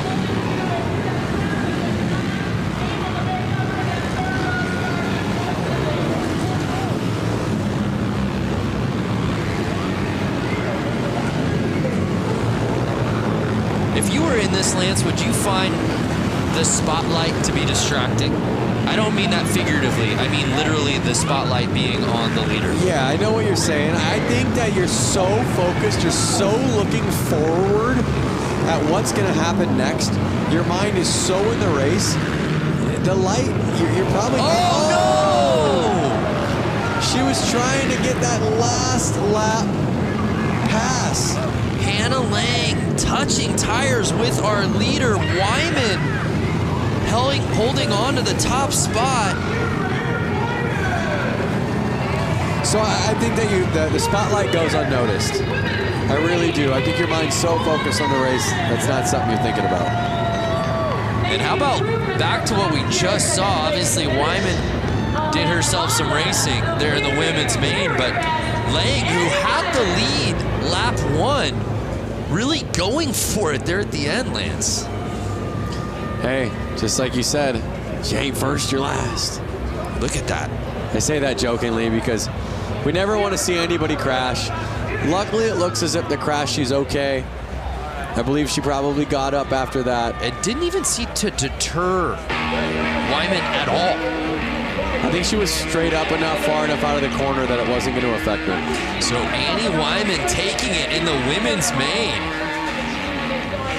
Let's head down to Diana, who's with Annie. Annie Wyman, congratulations. You took the lead, smooth race, and someone almost knocked you down right as you're crossing the finish line for the win. How was tonight for you? Thank you so much. It was a really close race, but I had a lot of fun. It's my first win ever at Flat Out Friday. I wanted to thank my dad for taking me here and all my sponsors for helping me out. First time at Flat Out Friday must be a good luck charm. Congratulations, Wyman taking the win. Yeah, what a performance from Wyman in the women's main. Didn't have the lead early, but was able to climb the ladder, took the top spot by lap number 2, and then there was no looking back. Even got a tire tap there on the final lap. And now it's that category Lance has been waiting for, the scooter main. Let me out there. I wonder if they would have let, I guess a scooter, you probably have to have that section in the bike where your feet can kind of sit on that platform. The scooter main. Do you have a scooter at home? I don't. I have once upon a time. I was actually able to trade my van for it straight up. So a scooter is a light two-wheeled open motor vehicle on which the driver sits over an enclosed engine with legs together and feet resting on the footboard. Look how old that Vespa is. Just a nice vintage Vespa. This is what Flat Out Friday is all about. 8 riders on scooters. And Lance, the reality is almost all of these guys have been out here for other races as well. Just bringing their scooter from home. This is the fun class. Oh, look, they were tied up. This is the fun class. This is the class that I want to be in. Let me out there. Absolutely amazing. Lepzinski leading the way. These are the grocery getters. These are the coffee getters. It's an electric factory in the arena right now. The fans are losing their minds. And they have to race 10 laps on these. They are treated the same way the pros are. That's what's so cool. They don't take this joke class like a joke. They take it serious.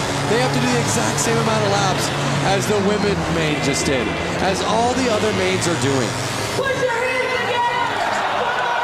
So Lepzinski leading the way. Pickett behind him. Schwenker in third. Oh, no! Was that our guy in the Vespa? It was the guy. Oh, no! Carnage, and they're only 4 laps in. That was our leader. So now Lausch. Thomas Lausch is in first place. 5 laps to go. They're halfway through. Are we going to see any more carnage? Are they going to be able to stay up?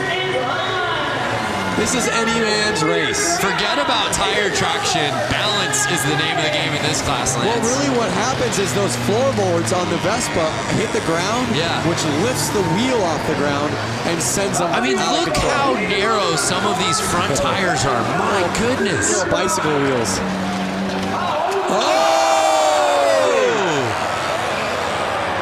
Right back up. A brutal tap. I'm telling you, these guys are laughing. They're all laughing in their helmets right now.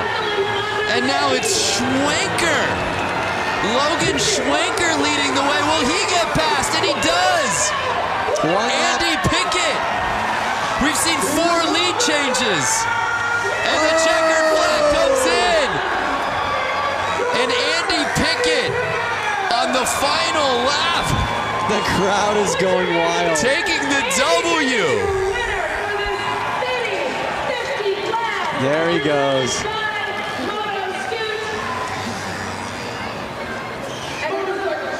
Wow. I've got a grin ear to ear right now. That was amazing. Yeah, I was smiling the whole way. Oh! Tucked front end right there.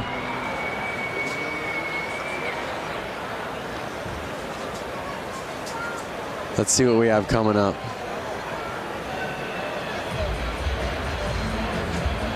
Oh! And just with so little weight between these guys' legs, it's like finding that balance. He's gonna feel that on Monday. He's gonna feel that tomorrow. A little bunny hopping across the finish line.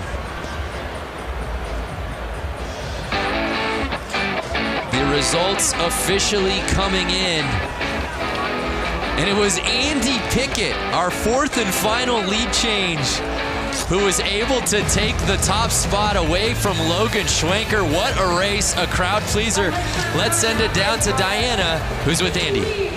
I'm standing with Dante Scavo, who actually got last place. And you know what? I think he had the entire arena laughing and cheering for you, really. You went down in the corner, you had planted. Thank God for your helmet. Walk us through tonight's race reel. You know, I just wanted to represent all my buddies at C&L Machining and everyone in the Shitbox Scooter Club, man. You know, our shit really runs. All right, well, give it up for Dante Scavo. He had all y'all entertained for tonight. Thank you so much, Dante. Guys, back up to you. Thanks, Diana.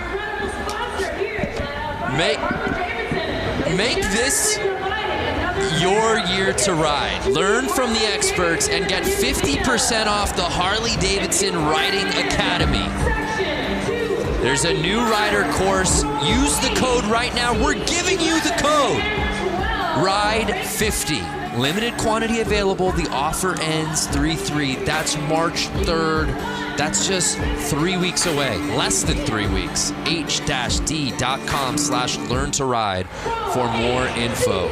Get 50% off, Lance. Head over to h-d.com/learn-to-ride. So here we go, the PW50 main. This is where I started out, on a little PW50. Mine was pink, like you saw that first one. Was it really a young Lance? How old of a boy were you? I was 4 years old. Get out of here. And you see that pink model was from like the late 80s, early 90s. And these bikes have not changed for, I would say, 30 plus years. That is just a testament to these bikes. So if you're thinking about getting your kid out there to ride, PW50 is a great bike, and they haven't changed in years, so you can get an old one, get a cheap one, get your kid out there on 2 wheels, and it's really something awesome for the family to do. Yeah, no doubt. There's a look at our field of 11 riders. We don't have ages on these kids, but they've obviously gotten the bug. I'm going to guess between 4 and 8. Wow. I'm going to say 4 and 6, actually. That's just amazing that a 4-year-old Lance Corey was out here. And they're off! And it's the 38, Braxton Jacobson. Look at their setups. It's just like the adults. They have the carpet on the boot. They have little mini boots, mini helmets, mini chest protectors. They are kitted. And Braxton says, "Excuse me, field, I came here to do a little racing." Just getting his lap on. And Lance, he is riding at another speed out here tonight. He is riding at another speed. He's looking a little big on the bike, so I'm going to guess he's a little bit older. But once again, he fits that bike. He's out there racing, and he's having a blast. Perfect form. And the checkered flags are out.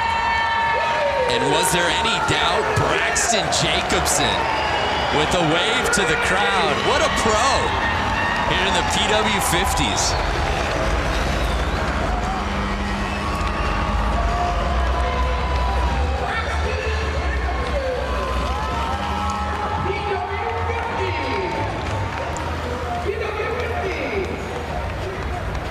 How epic. And he didn't have the inside positioning to start that race. He had to come from middle of the line there to get that hole shot. He had his eyes on the prize. That's a fact.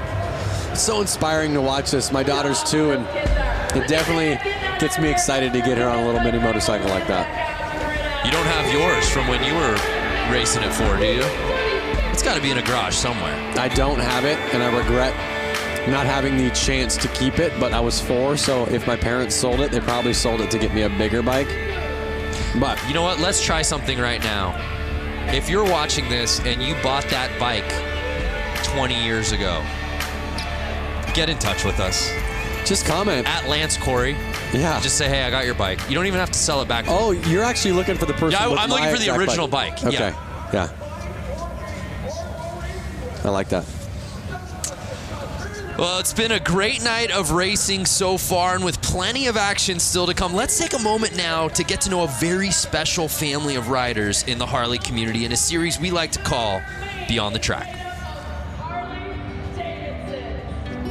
My wife, her name is Liz. Our first date was actually a motorcycle ride. From there, we just knew that we both loved 2 wheels.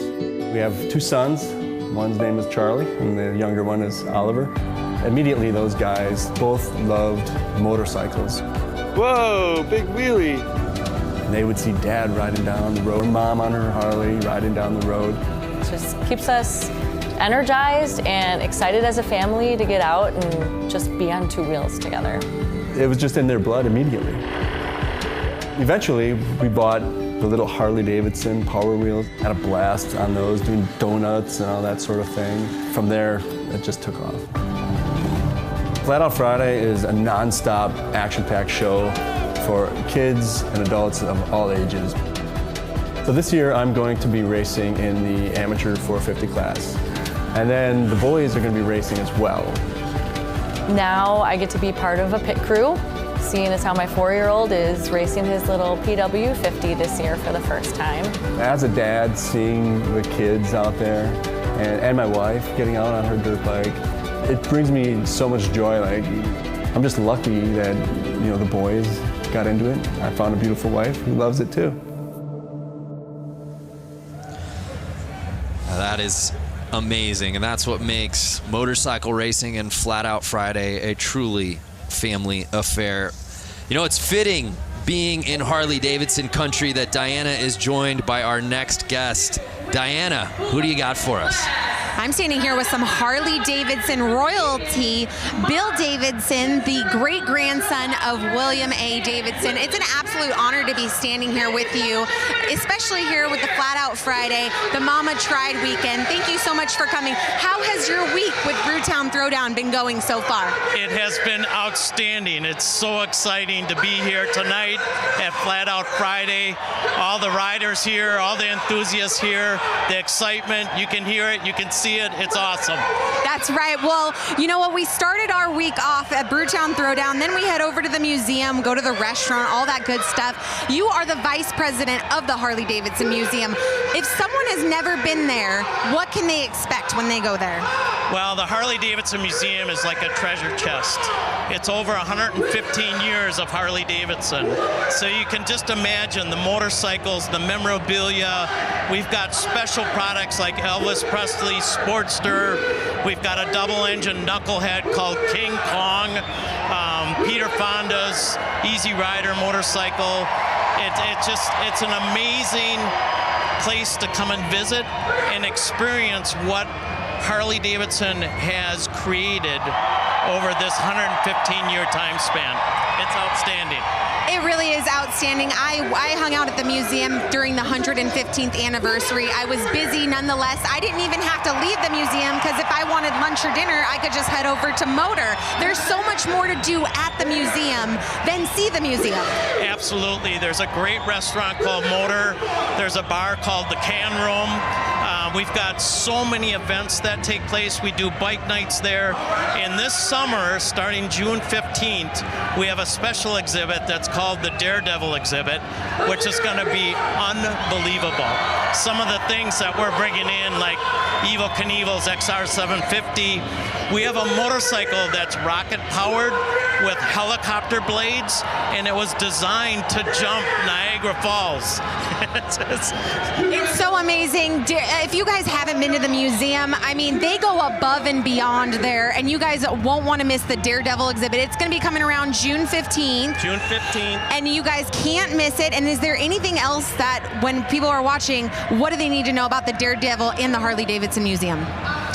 Well, you can't miss it. It's going to be spectacular. Some of the things we're gathering up actually from around the world, representing daredevils through the years, whether it's been on horses or bicycles or motorcycles or cars. It's going to be at the Harley-Davidson Museum this summer. Well, do not miss it. June 15th, Daredevil. Bill Davidson, such an honor to be standing next to you, and thank you so much for all of your family's history and lineage. Thank you.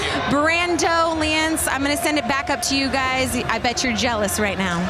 We are peanut butter and jealous is what we are. And the Harley-Davidson Museum is worth the trip to Milwaukee alone. Whether you own a Harley-Davidson, whether you rode motorcycles or not, it is an institution. We love going there.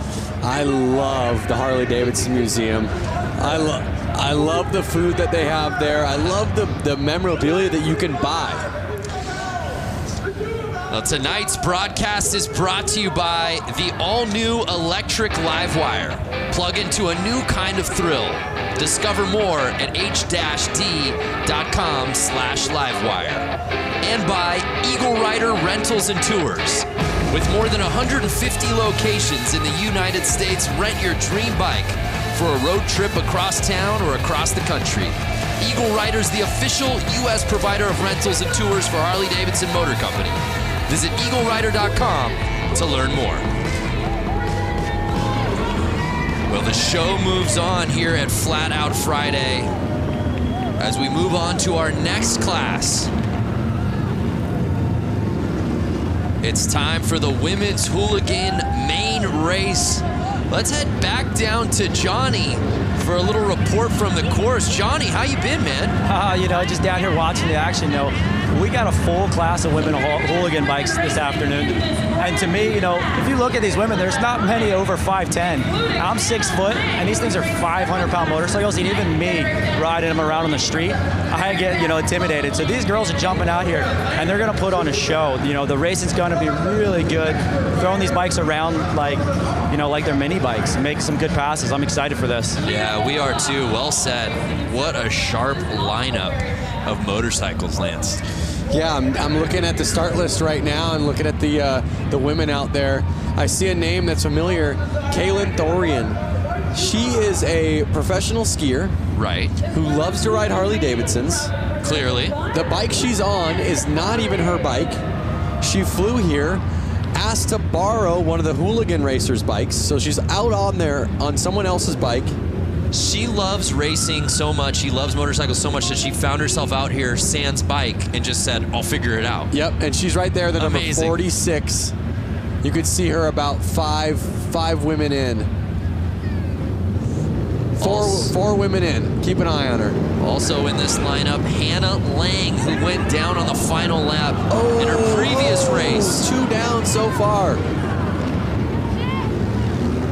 Never a good thing to see on the first lap. They're running a red flag. Usually means pull over. Let's get this cleaned up. Everyone, let's restart this race. Yeah, that's a tough start. It's never a good thing to see people go down on the first corner. And we've been saying it though. You get your laps in early and then it's just so much of sit around and wait, and you finally get to that point. And it's such a buzzkill right out of the gate to go down.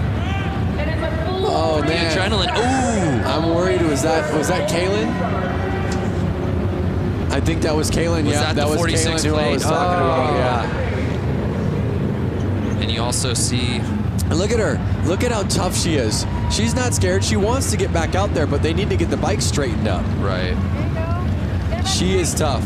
Kaylin Dorian, and she's trying to get back out there. Looks like she's going back out. Awesome. Love to see that. What did I tell you? Keep an eye on her. Again, what a story, traveling out here to Milwaukee without a bike. She just crashed somebody else's bike. Just crashed somebody else's bike who might be racing later tonight. We don't know. That's one of the Suicide Machine Co. bikes. I'm not sure if they made it in the main or not. But you got to be a pretty nice person to, you know, let somebody go out there and race your bike. Again, they're just doing this for fun.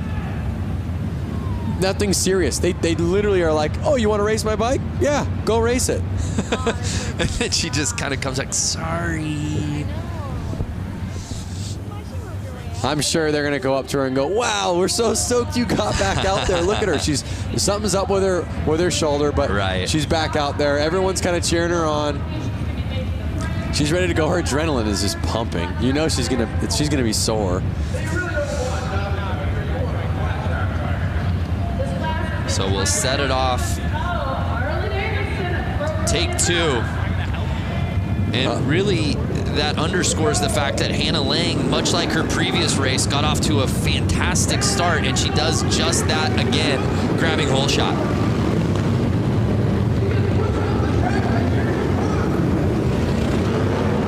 Hannah Lang looks to have qualified first, and now she's in the lead. We'll see if she can keep that fastest lap time in the front of the track. So she's holding on to the top spot, but she's on the outside. Oh! And she pushes off. That was Lassen. That was Lassen, who was right behind her. Kristen Lassen was pushing hard, but pushed a little too hard.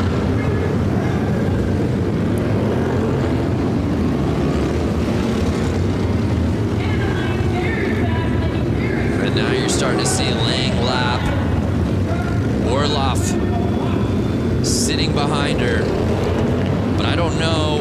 It's still early, Lance. Who's going to catch Hannah Lang?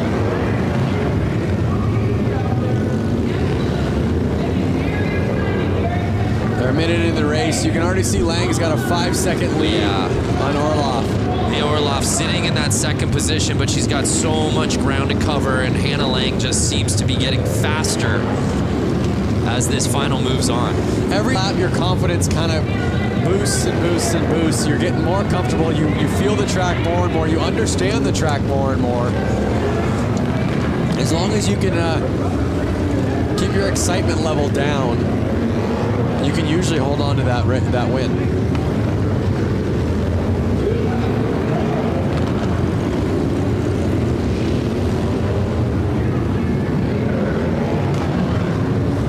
Two laps to go. Hannah Lang, can she go the distance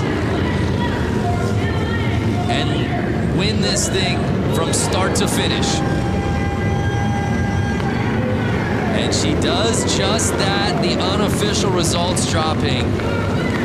And the thing that really stood out to me, Lance, was just how comfortable she's looked on this course, and she's probably ridden more than anybody out here on this lineup as she was part of that women's main just a couple of races ago. I actually believe I ran into Hannah Lang in the pits, and there was a couple other racers kind of pointing her out, saying, keep an eye on her. She's going to be the one with the win tonight. So I think the whole kind of pit knew it, the whole crew knew it, and she pulled it off.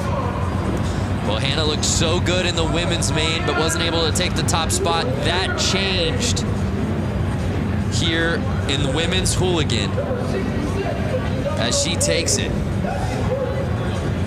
Again, got to give that street cred out to Kaylin for pulling back out there on the track after slamming down on that concrete. Yeah, so our results officially in the books here in women's Hooligan. Hannah Lang fending off Leah Orloff and Mallory Lee to take the top spot. And of course, Kaylin Thorian just outside of that top 3 spot, settling for 4th. Let's head down to Diana, who's with Hannah. Standing next to the winner of not only this race here at Flat Out Friday, but at the 115th anniversary, she also won the Flat Out race. She's built this bike. Not only this, she dominates on the course. Hannah Lang, what makes you so superior to other women on the course? I guess I do come from a very good dirt track background, and I have a great team at Westman Harley that builds great bikes, and they helped me build this one for this year. Well, she's taking home another win. Guys, we're going to send it back up to you. Hannah Lang taking the win here tonight. Yeah, Diana reminding us of just how good she was at the 115th. Yep. Late last year. Confidence is key. So we turn our attention now to the next class. It's time for the amateur main.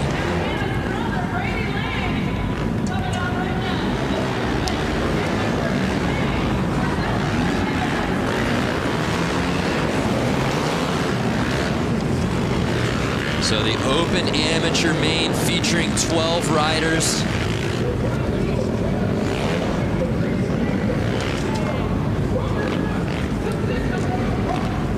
Headlined by some familiar names, including Matt Schmidt. I see number 90 of Brady Lang. I'm wondering if that's a relative. Oh yeah, of Hannah, possibly. A family of racers. Our boy Brewski, back in the mix. Ezra Brewski. I saw Cody Funk earlier racing. See him out there again.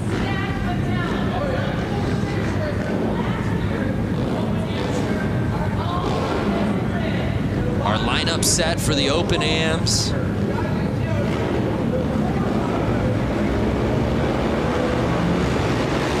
Chaz Maimon Jr. on the inside. Can he grab the lead early? He does just that.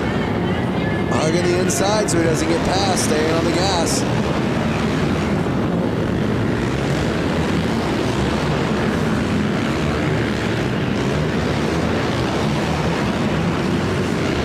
The nerves are up right now, 10 laps to go, and these guys are on the gas.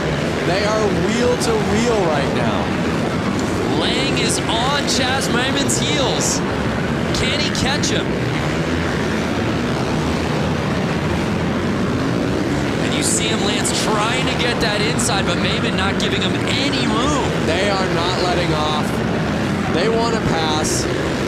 It's such a tight track. It's so hard to pass, but we've seen it happen. It might happen. 6 laps to go. Look at how fast this race is going.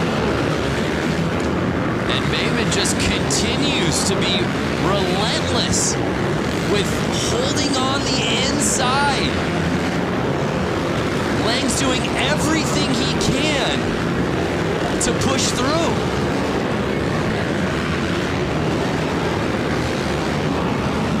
Now, when you're sitting in that second spot, as Lang is, you know the strategy. I've got to get to the inside. I got to get to the inside, and you're not getting it. At what point do you just figure out, I got to make this pass one way or another? Did he make the pass? Oh, man down, rider down. He's in the lead. He made the pass. Lang made the pass. You're right. Lang is on top. Must have happened without unofficial results, and he does it. Was that the final lap that he did it? I think those results are a little off. I believe Lang pulled it. Lang is on the 90 plate. Yep. And so he sure looks like he did. Lang wins the women's class. Lang wins the open amateur class. So what you're saying is when you register for these races, you should write last name Lang. What I'm saying is the Langs trained together. The Lang train. Yep, and they knew exactly what to do. There's the pass right there. Whoa. We said it. All race long, Lang was just looking for that opening. Do not give him the slightest daylight because he was going to take advantage of it. Flagger, almost down for the count.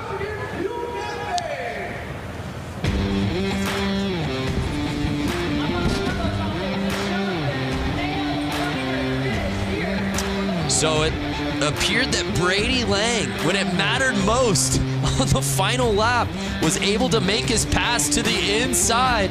Let's send it down to Diana. Here with Brady Lang, the winner of tonight's Flat Out Friday, but he also won at the 115th anniversary. Now here he won, making a clean pass on my men. Walk us through what happened. Well, he was leading, I was working on him, and he screwed up and I took advantage of it. Taking advantage of it. And I know for those of you watching on Facebook Live right now, you can't hear the crowd, but you know what? That one got him good. Is there anyone that you would like to thank and also congratulate your sister, both you guys winning here tonight? Yeah, I'd definitely like to thank Southeast Sales, West Bend Harley, Spectral Oils, Bell Helmets, Trier Distributing, Moose Racing, Promotion, and that's all I can think of for now. All right, congratulations. Another Lang on the podium. Brando Lance, back to you. Brady Lang is an absolute gamer. Diana, next time you ask the winner, I want to know like what they had for breakfast and lunch. Were they so nervous that they could barely eat, or did they load up? Yeah, what was the meal of choice today? Were you a guy? You obviously competed at the highest level at X Games, winning gold. How about nerves? How much did that play for you on race day and contest Nerves day? were huge, and I always tried to eat a super bland meal. I would eat rice, chicken, something that I knew wasn't going to mess my stomach up. I'm sorry, Lance. We'll have to continue this thought in just a second. I'm not quite sure what's happening here. In Milwaukee, hanging out, having a great time. I brought some of my guys with us. We're having a great time watching the riders in the back, watching the races, doing a great thing. We want to thank everybody for coming out tonight. Let you know we got a big show coming up at Turner Hall in September. We got a couple other big shows coming up. We hope to see you guys if you're in town. I want everyone tonight, have a drink, have a good time, get a little rowdy, get a little crazy. It's become rogue down here on the course. Diana, what's going on down there? You know what? I have a little bit of wrestling experience, and this to me looks like a showdown. Oh my goodness. You're so lucky, Brandon, that you're not down here because I feel like they would break you up into little pieces. Oh, wow. They would just chew you up. Tell me how you really feel. Jeez, oh no, they're not gonna, Diana, they're not gonna throw him on this table, are they? No, whoa! Thank you, Milwaukee! Lance, the man has a family, Lance! What did they put in their Wheaties this morning, guys? That's what I want to know. They just threw that man on a table and broke the table. Was that Vance or Lance? Hey now, hey that was now. Lance's alter ego, Vance. You know, that's got me thinking, Diana, Lance. Obviously, these wrestler takeover. What would be your wrestling name? Diana, what would, if you're wrestling, what would be your nickname? You know what? I honestly can't even answer that because I don't know. Why don't you give me a name, Brandon, right now? Give me a name. Diana. What rolls off the tongue with Diana? Dirty Diana.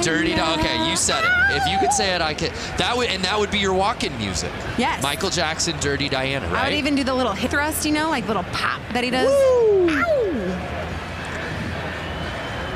Lance is quiet. Look, you can't even get a word out. He's just. I was the one that went, ooh. Oh, Oh, you mean Lancelot? Lancelot. That would be. And it would be, he would be like a knight theme, like sort of a middle-aged theme, Middle Ages. Exactly what I was just gonna say. He would come out to the Lancelot music, have a sword. Girls would love him. Diane, how's it going over there? Diane, is that you? Vance and Diane, the alter egos have come out. Oh my gosh. Hey, it's time for some racing. Who's ready for Boonie Man? Boonie, the best race of the night. Boonie Mains. Lance, you love this one. Talk to us about Boonie Main. Boonie Main, basically, they got to be on a pull start bike. It's got to have no suspension. I guess they probably get a rear brake on those things. It's kind of something that you would pull out of your shed with your lawnmower motor in it. It does sound like a lot of lawnmowers.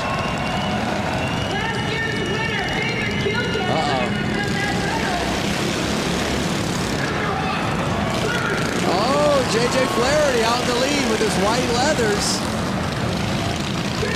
JJ Flaherty's a local out here. He is. He didn't make the main for the Hooligan class, which I'm sure he's bummed about, but that's why he brought this bike out, because he wanted more laps and he wanted more racing. JJ Flaherty, an absolute fan favorite. I was walking the concourse earlier this evening, and kids were beyond stoked to meet him and get his autograph out here tonight. A lot of JJ fans here at Panther Arena. You see David Kilkenny right behind him. I've seen both of these bikes racing right at the peak for the last 4 or 5 years here. Can Kilkenny catch him? It looks like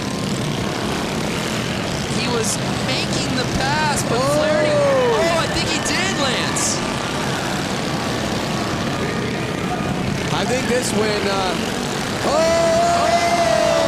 both Kilkenny. Notice the lines they're taking. That is what's making who's gonna pass. They're going outside in, passing the guy in jeans. One of the guys just needs to take the other one out. Just clean, take him out, push him over. This is the battle we've been waiting for, Kilkenny. Over the jump, the only time I've seen it used. Kilkenny versus Flaherty in the Boonie Main. Can Flaherty get the lead back? Take him out, Flaherty, take him out. I wish I had an earpiece right now into Flaherty's ear. Take him out, take him out. Sweep the leg, JJ. And Kilkenny will just not let up. Final lap time. Can Flaherty regain the lead? I don't think so. Take him out, go, go. And Kilkenny wheeling his way into first place. That was a fun one. And look at that. They're both hyped. Bumping each other up. It's all good fun and games. I mean, this race tonight, all these races is almost like no different than meeting your friend at the park for a Friday evening basketball game. It's more just about getting out there and having fun. That they did. Oh, rubbing is racing. The Boonie Main. Be nice if we got a little Gucci Mane maybe playing in arena during that race. For the Boonie Main? For the Boonie Main. Killing me. You're killing me. How about Flaherty looked unstoppable in that thing? But it was David Kilkenny who grabbed that lead and wouldn't let go. David Kilkenny winning Boonie Main. Let's head down to Diana, who's with David. David Kilkenny dominating out here. David, you were working in and out with JJ Flaherty. Walk us through why you're so dominant over him. I don't know. I think we just ride together a lot, and I don't know. We both like to have fun on these silly little bikes. Well, why didn't you just punt him off in the corner? I don't know. I mean, I was just playing with JJ. We just kind of play back and forth, and whoever wins, wins. Well, congratulations. No stranger here to the podium. David Kilkenny taking the win here for the Boonie bike. Whoever wins, wins. Isn't that the spirit of Flat Out Friday? I mean, that's the slogan right there. You're winning if you're out there. Whoever wins, wins. Shrug the shoulders. Exactly.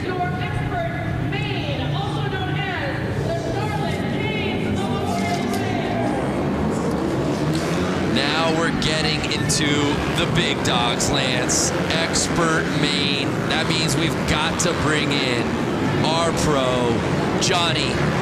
Break down this category for us, these riders, these bikes. So, you know, these guys are on 450s. They're used to racing on bigger tracks. You know, the spectators are about the same, so the nerves aren't so much.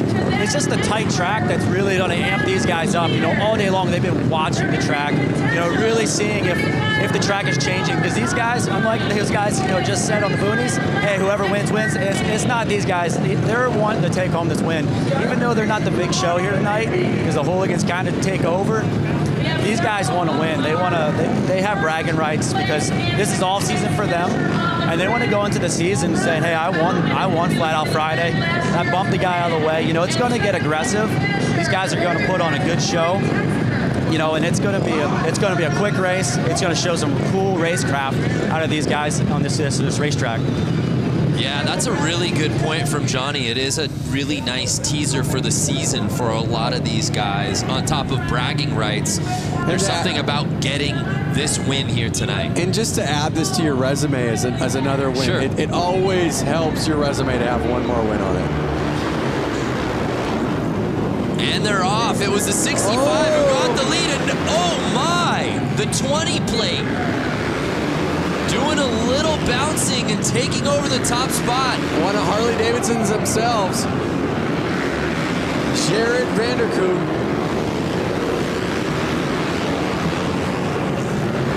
You see him. They're already getting into lap traffic. This is going to get gnarly. This is absolute mayhem here in the expert main. These bikes are never standing up at a 45 degree to the ground. They are actually at a 90 degree to the ground. They're at a 45 the whole time. I know you can't see it because there's not a camera. Lance literally pulled out a protractor out of his pocket and started putting the degrees to make sure he said it right. They are never getting, they're staying at a 45 degree. They're never getting even to a 90 degree to the ground. So Vanderkooi in first place. Oh, a little tap. Like, get out of my way. As he's making the this. laps. Bronson Bowman behind him. Corey Texter sitting in third. And I don't know if Johnny's mic is open. Johnny, can you hear us down there? Hear you loud and clear, man. Yeah, talk to us so far. We're early in this race, man, but the level of Too racing. loud for me. I can't hear you guys. Oh, man. I really want to hear from Johnny on what's happening right now. That's how loud it is down there. Yeah. They are on the gas. Oh, he's down. He's down. And Vanderkooi going down, our current leader, no! Which creates an opening for Bowman. 22 laps left, though. Still plenty of time. The longest race we've seen tonight, but this may go by the quickest because of how fast they are going.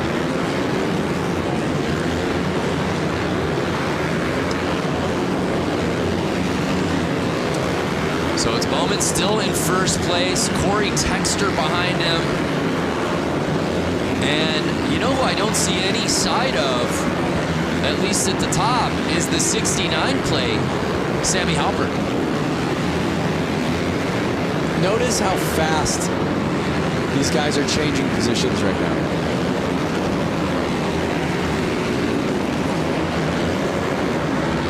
Jared's already back to third place. He's 4 seconds off the leader. Can he reel him back in? And Bowman is just full throttle on this track here tonight. And again, the mentality shifts, right? It was the Boonies right before this. Guys just having fun, screwing around. Whoever wins, wins. And the now entire vibe has changed. And now I'm on the edge of my seat. Yeah, literally you are. So and Bowman holding off Texter. I'm trying to just pay attention to who's staying in the lead right now.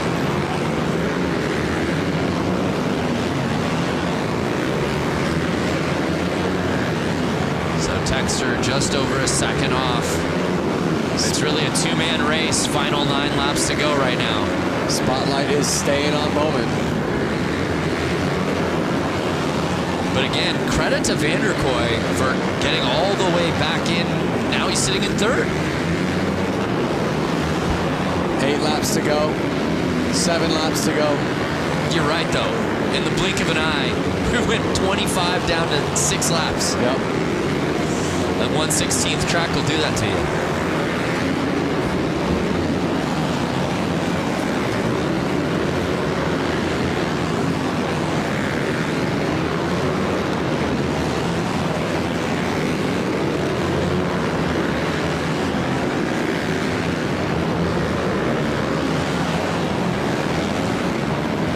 So wait a second. I just had a realization. 1/16th track, right? Yes, sir. So if they're riding 25 laps, they're riding right about 1.5 miles. Crazy. In 4 minutes. Just think about how fast that is. That gives you a perception idea of when you go run a mile on your feet. They're riding about 1.5 miles in 4 minutes. 4 minutes and 37 seconds. I was told there would be no math. And with that, expert main in the books. And it was Bauman who was able to hold off Corey Texter and the rest of this field. And as Johnny said, bragging rights heading into the season. Johnny, can you hear us? Now let's calm down a little bit. Yeah, that was some, man. some intense racing there. Talk to us about what went down. Sorry, I lost it there. Now I can hear you again. Yeah, Johnny, just your analysis of that race. As you said, early season bragging rights on the line. Yeah, you know, it was definitely a bar bagging. You know, Vanderkoy just lost it there, spun out, leading the race, and then, you know, with Texter catching him, I don't know if you guys really caught on to that, but it came down close. I think, you know, if they would have had a little bit more laps, you know, that happened really fast. Our races are a little longer time, not laps, but time. Right. You know, these guys had enough energy to keep going, but it was, you know, it just ran out of time. But that was a good race. You know, you have to put up to these guys. That, you know, they fall, but they're doing 7 seconds around this track. I don't know if you guys realize that, but it was 7 seconds of lap time with these guys. So they're traveling a lot of distance pretty quick in this little arena. The results are in, and it was Bronson taking the top spot. Jared Vanderkoy was leading early, but unfortunately going down. Still a top 3 finish, but wasn't able to win the thing outright. Let's head down to Diana, who's with our winner. Your 2-time winner, Bronson Bauman. Congratulations, capitalizing off of Vanderkoy's mistake and brought home the win. Yeah, definitely. I hate to see my best friend go down like that while leading the race. I would have been pumped with the 1 and 2, but you know, luck has it. Last year I crashed during the main event and picked it back up and got the win. So to get the win again here tonight, 2 years in a row is awesome. Well, keeping it rubber side down with a clean line brings you on the win. Congratulations, 2nd win in a row for Flat Out Friday, Bronson Bauman. Congratulations to Bronson. That was some racing, no doubt about it.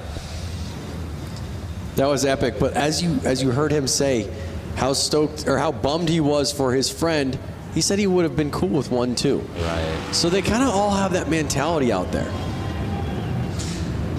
And the lights are down, which can only mean one thing. It's time for some hooligans. Is it the hooligans already? This should be the open hooligan main. Wow.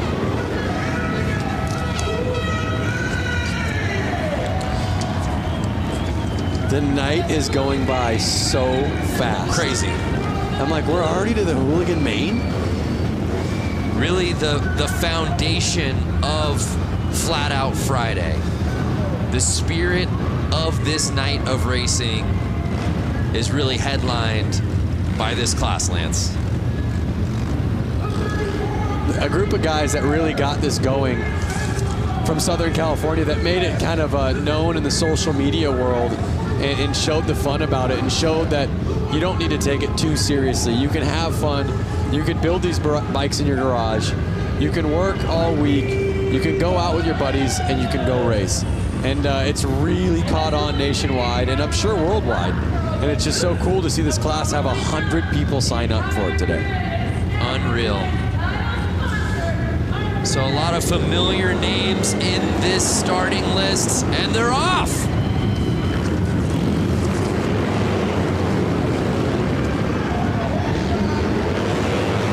You see the 100 and Nick Mattia out in the lead right now, holding on.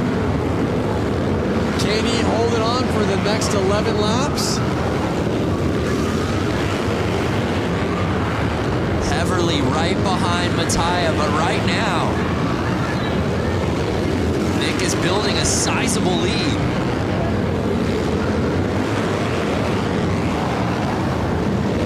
And now Mishler passing Heverly, for right behind Mattia. Can Danny Mishler bring it and try to find an opening?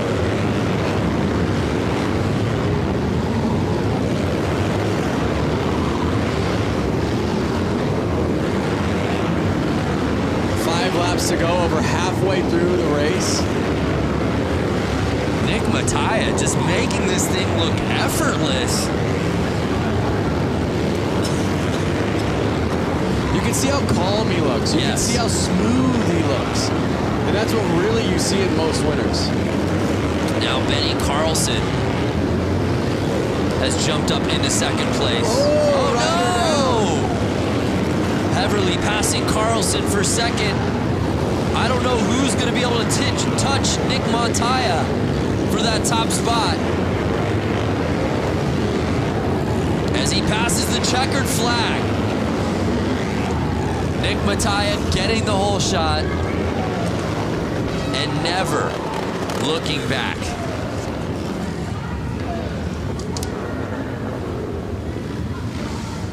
Heverly taking second and Mishler rounding out our top three.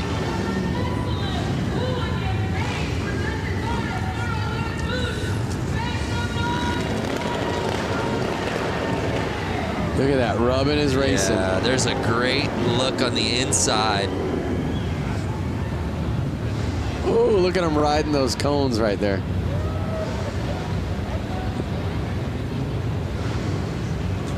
But Nick Mattia. Is this the crash? Look at that. Yeah. See what it is? The side of the motorcycle touches the ground, which lifts the rear wheel off the ground, losing all traction. Bike goes sliding. So Nick Mattia taking the win, heavily contested though. It was really a battle for second place between Carlson, Mishler, and eventually Heverly, who ends up taking that spot. But it was Nick Mattia winning the Hooligan main. Let's head down to Diana, who's with Nick. Standing with the winner, Nick Mattia, congratulations, taking the whole shot and running a clean, solid race to the finish. Yeah, thanks to my dad and everybody that helps me so much. I got a rocket start and was able to get out front and just kind of put in some consistent laps. You were just telling me that you pretty much came here and reclaimed the Mattia name. I'm not going to say that there's a ton of weight on my shoulders, but I felt like I needed to do something after my brother's crash last year, riding Charlotte's bike with 2 laps to go. And I'm happy to bring home the win, especially for him. He just had knee constructive surgery, and he couldn't be here today, but this win is for him because I know he wants to be here. Well, a huge win. Congratulations to Nick Mattia and the entire Mattia family. Brando Lance, up to you. Yeah, thank you, Diana. Nick Mattia leaving no doubt about it. We turn our attention now to one of my favorites, the vintage. The vintage main. I'd love to head down to Johnny if he's there. Johnny, I don't know if it's too loud. Can you hear us down there? Sorry, I can't hear you guys. That's okay. We'll come back to you in just a little bit. Actually, as these guys get onto the starting line. How about now, Johnny? Get me a little better. We'll get back to Johnny. I love, you know, as we said before, you go around the tunnel here at the arena and you get to see all the different bikes, and a lot of the guys who are riding in the same classes tend to birds of a feather. They're all kind of hanging together. It's unmistakable when you go by the vintage bike area. It is unmistakable, and I think if I had a vintage bike, I'd be out there racing it too. I feel like you do have a vintage bike, do you not? I have a 56 Panhead. Now, I would not be racing that. You wouldn't take that out? It's not really, it's a chopper. It's not really a race bike. Okay. These are a little bit more vintagey race bikes. You could tell with the vintage bike here, a lot more two-strokes. That was a little thing in the past. I can even smell the two-stroke smell right now. I hope everyone watching it on their screen can smell it. And they're off. The 37 plate getting the whole shot. That's Moldenhauer.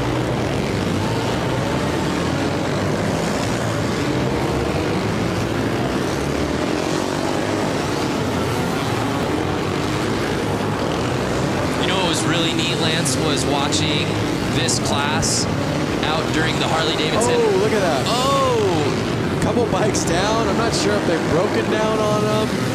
They're just not able to finish the race because how old the bikes are. To finish that thought, the Harley-Davidson 115th anniversary races, when we did the beach race. Yep. And seeing a lot of these vintage bikes out racing on the sand. That was incredible. So Moldenhauer really just kind of weekend cruising right now to the lead. Yeah, it doesn't look like anybody. Oh! Doesn't look like anybody's pushing too hard. I think those vintage bikes might be dropping some oil on the track, which is making all these riders go down.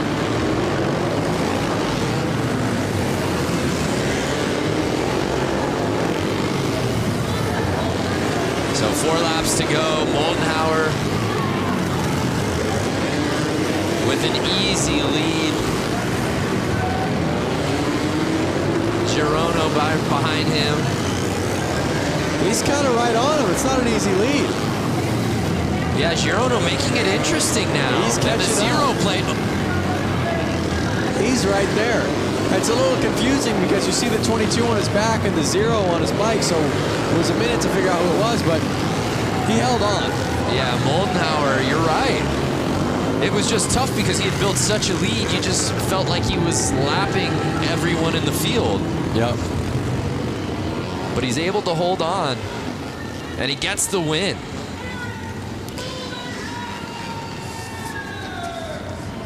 Next up's my favorite class. Name, Goofball. Yeah, I can't wait for that one. Same name that I call you. Yeah, Goofball. That'd be my wrestling name, I think. The Goofball.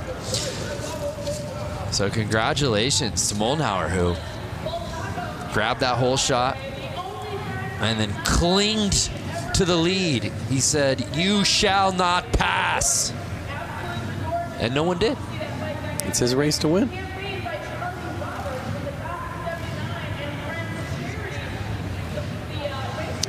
So the final results officially in.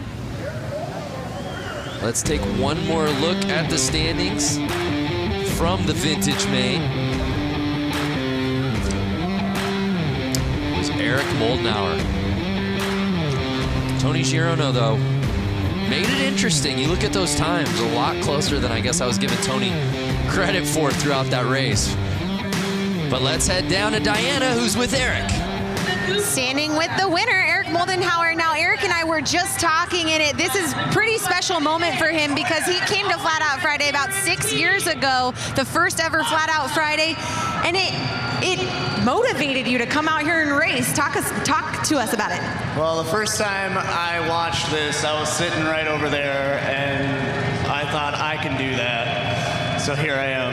That's a pretty special story, and you're sending the message to anyone in the stands tonight. Any of you guys watching through the world on Facebook Live right now, you too can come here and you can win a race.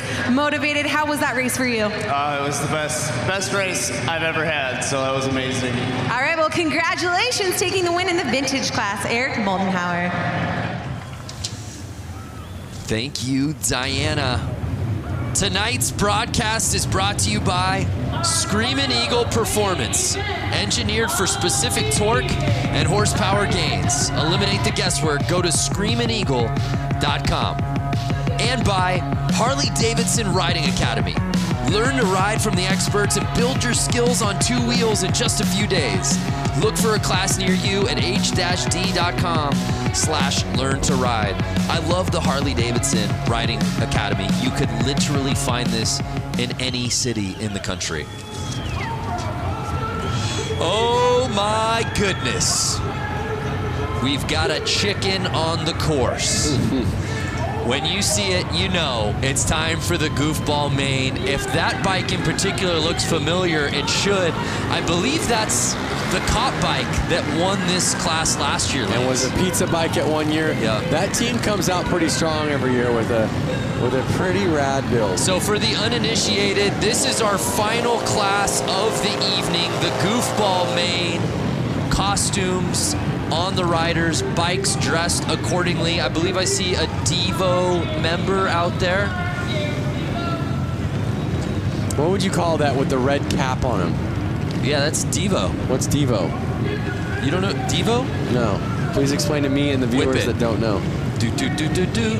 You know the band that sings that song? Yeah. Whip It Good? Yeah. Yeah. That's what they wore. That's the costume. Oh, okay. Yeah. I didn't know that. Oh, did you think that was like such a nuanced thing that only I knew? I have no idea. I see a gorilla out there. I see 2 gorillas. Okay, well, yeah, I see. Was that I look like Animal from the Muppets. That guy's like in like a Elton John Vegas show, and then the farmer on the chicken. And how about the back line? I feel like I see an Abominable Snowman. And they're off. Whoa! Oh! And it's the boa. The Vegas boa. Yeah, baby. Zastro. Look at him popping wheelies every lap. He thinks he's got it. Well, he's got 14 laps to go, so he better keep it safe. Dude, I'm getting a very 70s Elton John look to Zastro, who's in our lead.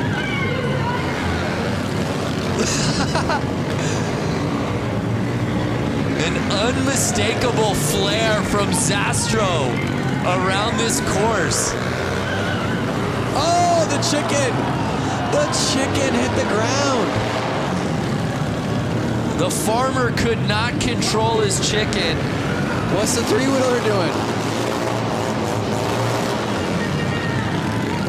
Chicken's down. Elvis is running it. Who's going to catch the boas? As he's making his laps. Nine laps to go. I'm kind of hoping he makes somewhat of a mistake so somebody catches up to him. I just hope that he does win it so we can ask Diana during the winner's interview what exactly he's going for on this look. I want that lawnmower. Hey, Diana, can you hear us? I can hear you. I think what I am going to be asking him is just, was Elton his inspiration? I think he's going to say yes. But you know what? I really do have to give a shout out to the guy who's in the red jumpsuit, the number 77, John Dunbar. He actually works for Harley-Davidson, and he has this little Boonie bike that he basically contrapted together. It almost looks like it has a sidecar. But guys, that's actually the engine. Oh, so no way! Both of his hand grips are his throttle, and I just got to give a shout out because he's one of my bosses at Harley-Davidson. So hey, pal, good job out there. Hey, pander when you can, Diana. No shame in the game. Oh, I did not realize that's actually not a sidecar, but the motor itself. That's amazing. I think he legit has 2 motors on it. 2 engines on it, I should say. Bikes off to the side. Everyone's being goofballs. And I saw 2 the laps to checkered go. out. Did the checkered come out? The checkered came out. I don't know if there's confusion out on the course. I think they're just trying to get him off the track. Get your goofballs off the track. So Zastro. Uh-oh. Joe is freaking at Goodland. He's letting it go. The farmer. Hey, if you can't burn out in the goofball class, when can you, Lance? He's trying to shut his bike off. Stop, stop. And you see the police lights shining through the kit. What came first, the chicken or the hen? I think the chicken. And they're not getting off the track. No, they're not. Can you blame them? I want to see a wheelie for an entire lap. It can happen. It can happen. So that was awesome. Let's relive that first lap. Look at that save, though. And let's not forget, he being the farmer and the chicken, the farmer in the Dell, won this race last year as a police officer. But it was Zastro, and what I believe to be 70s Elton John garb taking the win.